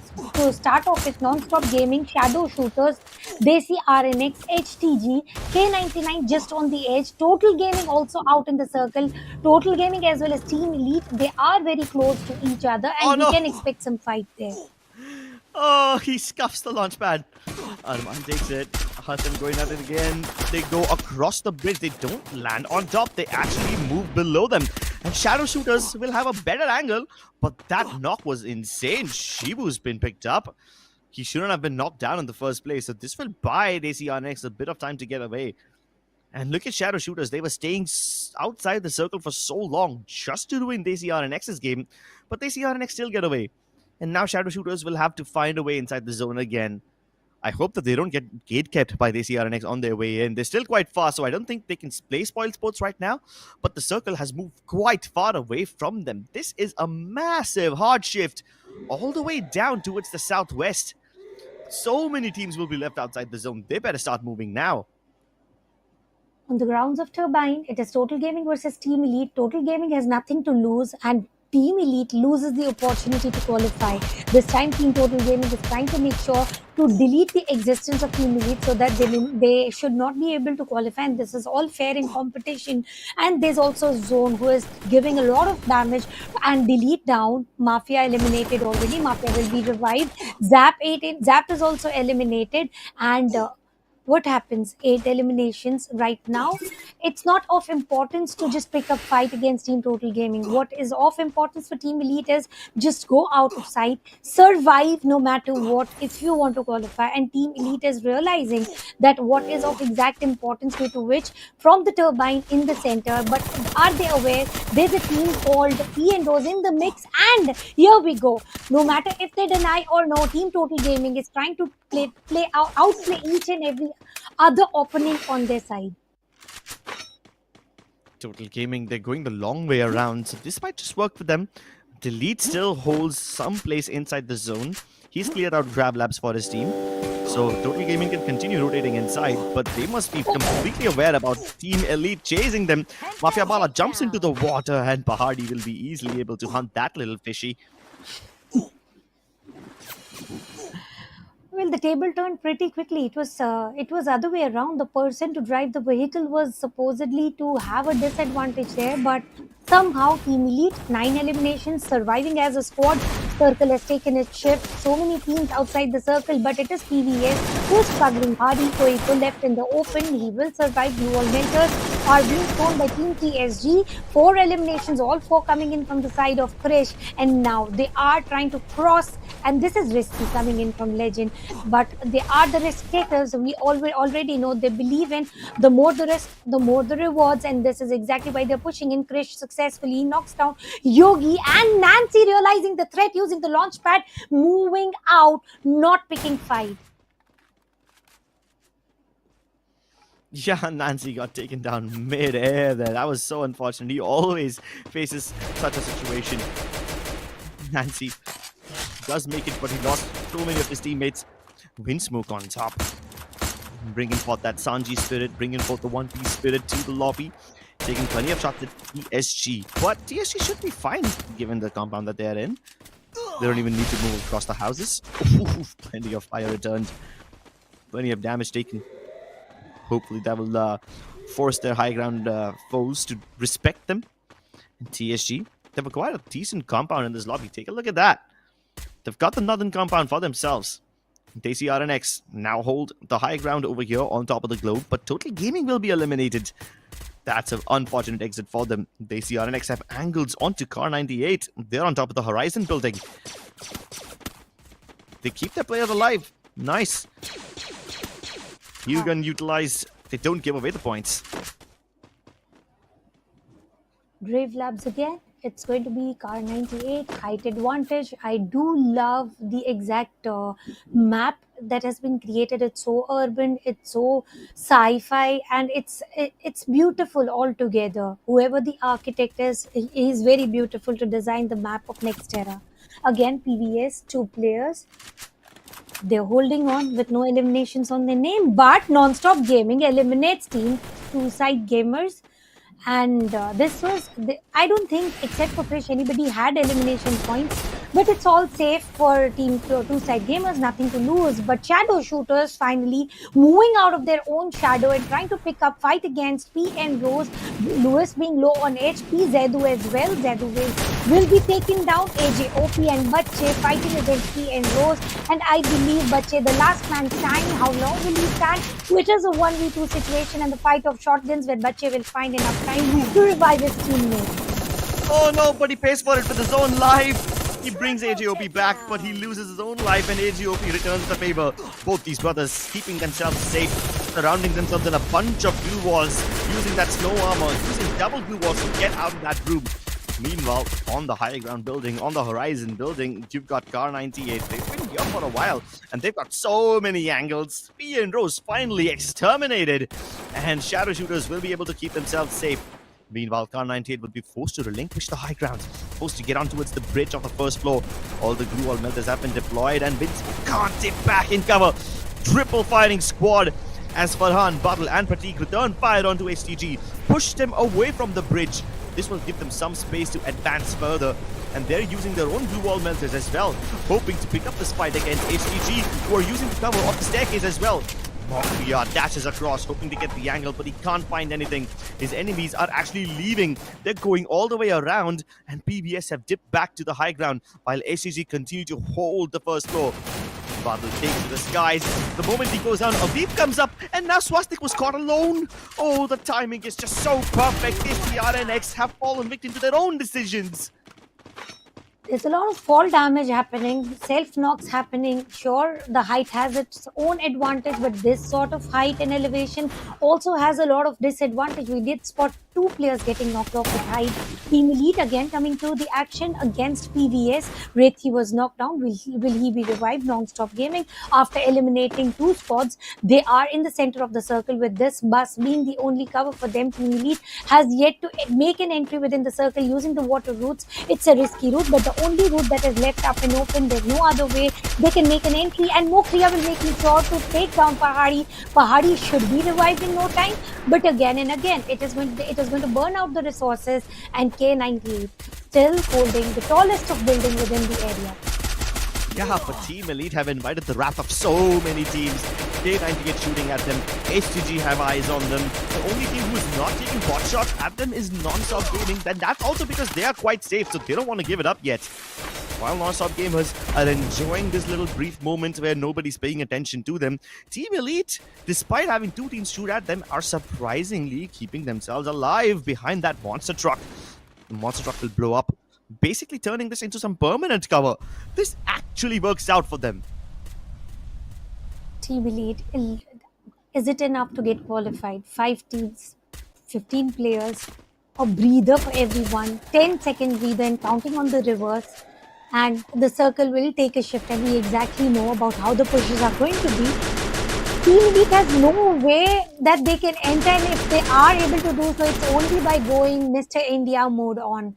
And if that happens, let's see. But as of now, there is actually no way. Even if they go right, they will be spotted. And before going, it is the last strategy to get elimination points. Let's see if that is going to be a successful event or no. My eyes are on two teams: Non-Stop Gaming and PVS, not involving in any bit of fight. They are just holding with a good amount of pause to survive until top 3 to get those big placement points as compared to other points distributed from 4 to 7. And Pahari manages to take down Swastik, who had his best of position on the tower, and that is exactly what Pahari is built of. Yeah, Fahadi is known for those long-range knocks. You expose a pixel of your body to him, and he's going to rip a hole through that. So now, with whatever they have, Kar98 continue to hold on to the high ground, using as many glue walls, or rather as little glue walls as they can to keep some resources in check. Swastik tries to keep an eye on Non-Stop Gaming, while Badal keeps an eye on Team Elite. But one team that isn't in any sort of danger yet is going to be HTZ. HTZ will only have to worry about PVS when they decide to finally get out of this tiny corner. They will have to tank a tiny bit of zone damage, but I think they should be able to make it across. But once they are forced out of that corner, what's going to happen? Because HTG will be able to get a solo fight against them. Non-Stop Gamers, they're in the same spot the Team Elite was stuck in last time, you know. Team Elite was being focused on the teams who have hard compound and the height advantage. So yeah, this is going to be deja vu for them. HTG and Kar98 will both be focusing on Team Elite. The only way Team Elite survive this, the only way they get inside the zone is if they shoot Kar98 down before they have a chance to make their lives hell. Except this time, HTG doesn't have that sort of height advantage. They are waiting for other players to just push in, and Circle is also on the shrink. This is the final circle, and Team Elite is starting to push in, and exactly K98 coming into the action, trying to deliver all the damage and trying to get elimination, and they are not the target of only one team. Look at the lead that has been showered on them, and Team Elite will be put to sleep, and of course being eliminated on position 5. There was no way they could have made a move. Absolutely no way, man. They were stuck in the mid grinder. 3 teams focusing fire on them. That's a death sentence. Execution by firing squad announced upon Team Elite, and now the next targets are Non-Stop Gamers. They face the same fate as Team Elite. Both the teams who are inside the compound, both the teams who have hard cover, SDG and Kar98, they're going to shoot down everybody who tries to move inside, and they're not letting them enter this circle. PVS now finally forced to come out of their hiding holes, and now all of a sudden Non-Stop Gaming are wondering where the hell did they come from, and SDG are having a field day. They're going to take shots at everybody. They don't care who their opponents are. They don't care what their name tag is. Whoever moves will be shot. And right now, Bavel, trying to keep himself alive behind the glue wall, will be taken down. HTG haven't lost a single player, and they still have plenty of cover to work with. They're going to try to take an outside of the zone fight with NTG, but that's not going to happen. So Non-Stop Gaming continue to hold on to their ground. Wall vendors deployed, and PVS Gaming are trying to keep themselves out of the loop. Abhinav will be found. Manu by himself. Can he survive for much longer? No, he can't. Get down to the last 2 teams. It's a 4v2 battle, and STG are wiping the floor with their enemies. They are getting so many eliminations. It's just one player, and Abrethi will be taken down as well. PVS get to the third spot, and now somehow it's just Swastik just randomly taking a little bit of zone damage. He's not gonna fight them at all. He's gonna try to go for a heal battle. And this is something that we all enjoy to watch, about how many health kits is he able to use it, how many times is he going to go ahead and play and survive to get, and it's all done and dusted. We are coming to the end of the final map of knockout phase, and it is going to be hello gamers, Team HTG taking away the last booyah for knockout phase. They played it great, they survived great. I feel a little sad for Team Elite, but then they chose that sort of an open area, expecting the circle to end up for them. But hello, Telugu gamers. Thank you for helping us to witness some heel battles on the way. It's been quite a while. Yeah, it was quite a while that we've seen a heel battle.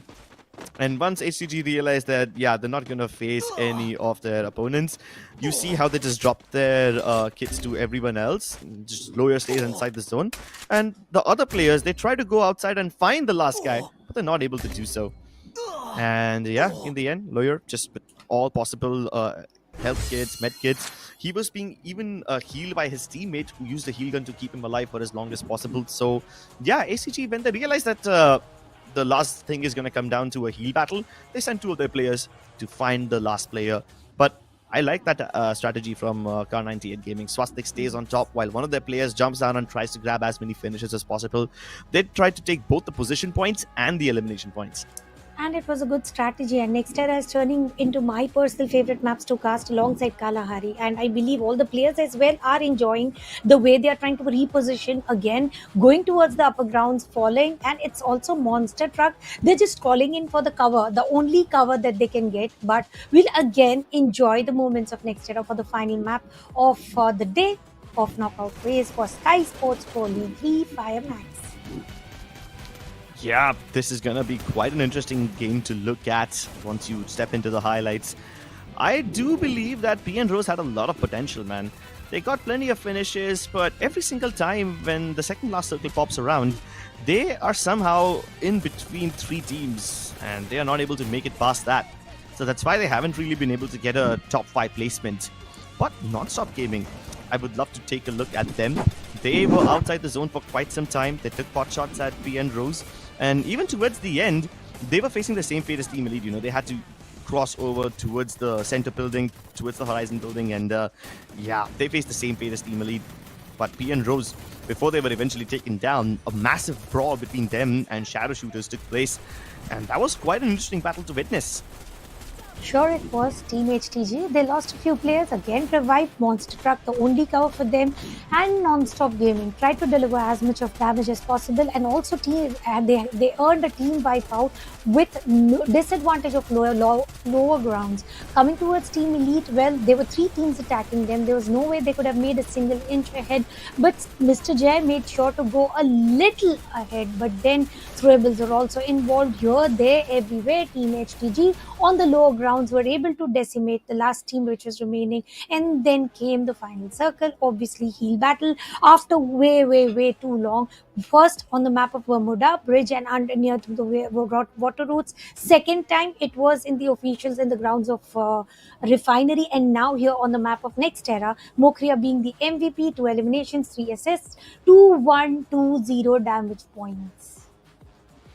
Yeah, for so much damage, he doesn't have as many eliminations as one would have expected them to have.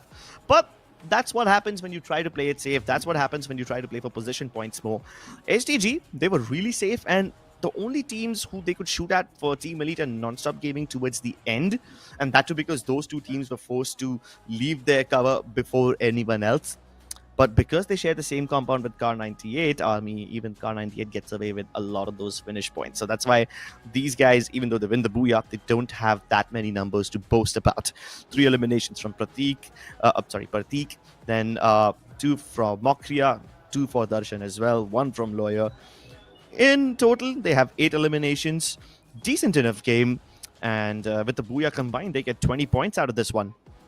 And I believe this is good enough. They needed a little bit of points to retain their position within top 12, and I believe they might have done it. Coming towards the elimination points, it was all about Non-Stop Gaming. 14 elimination and 7 placement points, and they stand on number 1 on the total standing of this particular map, followed by HTG Esports, 20 points. Adding up to which they also earned a Booyah. Next, Team Elite goes with 17 points, and then PBS. Has Team Elite done enough to rise up in top 12? That is going to be a very, very interesting question. We'll find the answer to that very soon. PVS Gaming, though, I think they also have done just enough to get out of danger, because both Team Elite and PVS Gaming, they are very big names who did not really have great performances on their first day. So, yeah, this is their only chance at redemption, their only shot to get back. But I do believe that Badge 99 will not make it across with only 21 points. They don't stand a chance. Shadow Shooter might have had a decent enough start, but I think today they fell short by quite a lot. PN Rose, 48 points. Will it be enough? It's not that bad, but when you compare it to Team Elite and Total Gaming, they are on a completely whole new level. In fact, Car98 Gaming are tied up with Total Gaming at 79 points each, and that is despite the Booyah difference. And Team Elite, Yes. even without a single Booyah, 90 points for them. That is exactly I was trying to convey. The Team Elite, no booyah. And look at the elimination points, 52 massive elimination points and total of 90. I believe that is fairly enough to qualify. Coming from number 1, TSG, Team Vasio, Assassin Army, Black Flag Army, Total Gaming, Team Elite, HTG, Esports, Car98 Army and Desi RNX have already qualified. But the team, those are not qualified. Desi Army, Badge 99, Shadow Shooters, well, they gave their best on day 1, couldn't continue. Boss Army on number 15. Oh, they even got more than 100 points and still they can't qualify. Jaunty Gaming is a very big name. They had such a good day 1, still not able to make it across. Non-Stop Gaming got into a lot of fights today and they still didn't make it through. PVS goes through. Just a single point difference between them and Non-Stop Gaming. And PN Rose have also done enough. Team Elite, they also do enough, and BinZ Gaming is the only team that has crossed the 130 point mark ahead of everybody else. But then take a look at 7, 8 and 9th position. All these 3 teams tied up with 131 points. That is such a heartbreaker for teams like Non-Stop Gaming and Jaunty Gaming. They had such aggressive fights and they still can't make it through. Well, my eyes are all on Total Gaming and Team Elite, 2 teams who are actually not good by the start of the day, and right now they are in top 6. Total Gaming by earning 2 booyahs on their name, Team Elite with no booyahs on their name, and total of 132 points each. And the experience definitely speaks for itself, and 2 experienced team finally spotted in top 6, but 3 unshaken team. Team TSG by the start as well, they were on number 1, followed by Team Vasio, they were on number 2, and Team Assassin Army, they were on number 3. Talking about Vasio Esports Anshu, he is going to be number 1 on MVP leaders. Yeah, he's got 3 MVP titles to his name. 28 eliminations from Anshu, and followed closely by him is Prince. 26 eliminations to his name. He's tied up with Mafia, almost tied up because both of them have 2 elimination titles, separated by just 1 elimination, right? They both have 2 MVP titles. Same with Mokria, but he's still 5 frags behind. Elimination leaders. TSG Sadak still remains number 1, and he never had a shift there. He got number 1 with total of 39 elimination points, and he stood strong there, followed by Krish with number 2, 37 eliminations. Third comes from the same team, TSG again, 34 eliminations on the name of TSG. And look at the damage points coming in from TSG Legend side, 21,000 and above. And then comes Non-Stop Gaming's Manu, 16,000 points of damage, 29 eliminations, and followed by Vasio Esports Anshu with 28 eliminations. Finally, we got a new name on the board, which is going to be Manu from Non-Stop Gaming. But it is Siddharth, the only unshaken person. Siddharth, unshaken. The top 3 spots, nobody can take them away from TSG. Out of the 5 players, they still continue to be the top 3 eliminators of this lobby. One of them is definitely going to walk away with the Predator Award. Maybe another one could walk away with the MVP title as well. And there you have it, ladies and gentlemen. That concludes the knockout stage of Free Fire Max by Skyesports Pro League. This has been such a difficult day to watch for some of the fans of these teams, especially the fans of Jaunty Gaming. They will be kind of heartbroken because Jaunty Gaming, at one point, we did not feel that they would be in much danger, because they were getting quite a lot of good fights converted in their favor, and yet they're unable to make it across. Same goes for Non-Stop Gaming. There are 6 teams who didn't qualify: Desi Army, Badge 99, Shadow Shooter, Boss Army, Jaunty Gaming, and Non-Stop Gaming. Fans for these teams might be sad for a reason, obviously, but it is just the start of the tournament. Many more tournaments on the line, but talking about the Team Elite and Team Total Gaming, they literally turned the tables into their favor, which is expected from the bottom of the heart, but I was not expecting it at such a good margin and ratio. Yeah, that was quite a lot of difference between them and everybody else in the lobby. Some of these teams, they made a massive gap, but let's now take a look at the players. Let's talk to the players who were actually able to bridge this gap. भी हमने आपका game देखा, consistency उतनी ही ज्यादा थी and congratulations, table topper आप रहे हो. सो सबसे पहले लेजेंड का हम लोग स्वागत करेंगे और लेजेंड से एक क्वेश्चन रहेगा. देखिए, आपकी स्ट्रैटेजी में ज्यादा एक्सपोज नहीं करवाऊंगा, बट किस माइंडसेट से आप अभी आगे खेलने वाले हैं? माइंडसेट सेम ही रहेगा. हमको फाइट्स लेनी है, फाइट्स से पीछे नहीं हटना है, और जितना ज्यादा फाइट लेंगे उतना ही हमारा चांसेस बढ़ेगा जीतने के लिए. तो वही है.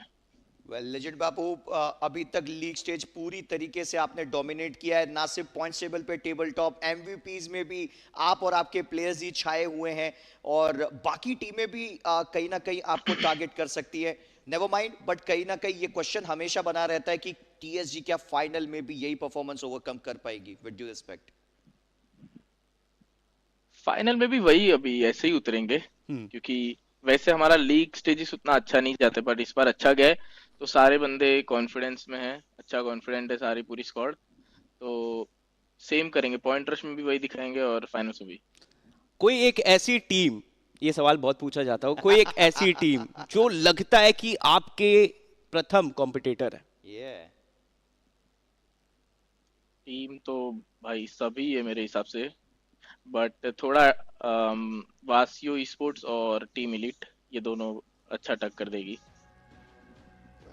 फाइनल्स में. अपने प्रतिद्वंदी भी बहुत अच्छे से चुने हैं यहाँ पे लेजेंड भाई, और मैं यही कहना चाहूंगा, बेस्ट ऑफ लक. अभी एंजॉय कीजिएगा. हैप्पी होली आपको और आपकी पूरी टीम को भी लेजेंड भाई. जी, और उम्मीद करते हैं होली के बाद जो है जीत के रंग भी टीएसजी के जरूर बिखरे. वैसे मैंने भी यार टीएसजी का ही रंग लगाया है बट जरूर होप करेंगे. Wish you best of luck legend भाई. उम्मीद करते हैं कि आपका परफॉर्मेंस कुछ ऐसा ही रहे फिनाले में, और आपकी टीम के साथ आप जीत का परचम ले रहे हैं.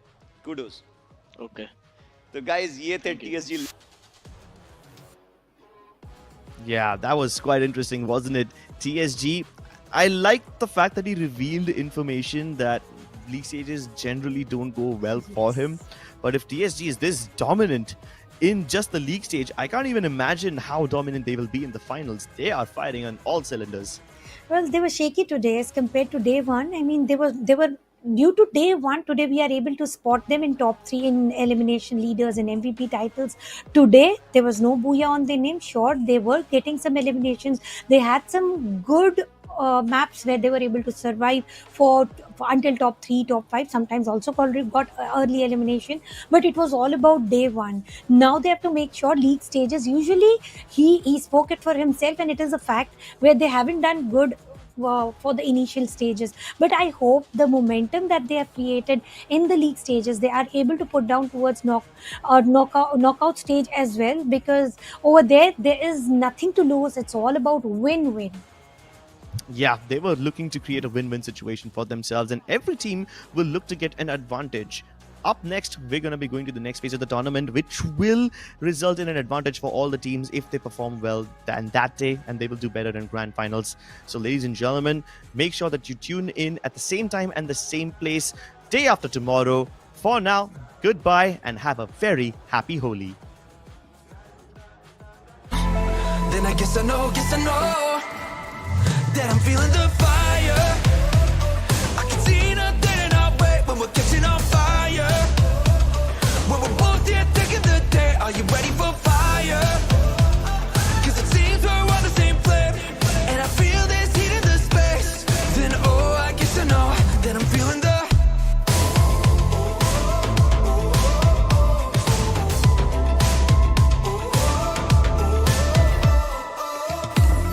I can see the red suddenly. Barely time to count up to 3. Look around at my company, yeah. The sky opens up for lightning. Time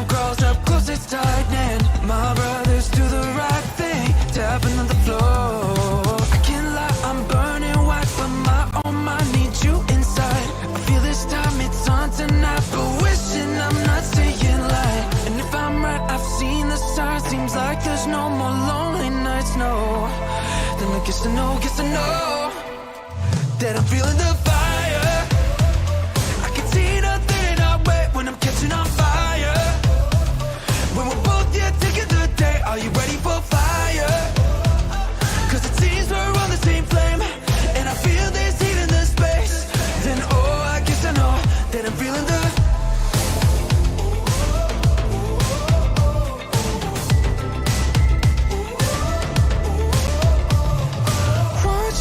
clouds break apart. Are we going back to the start?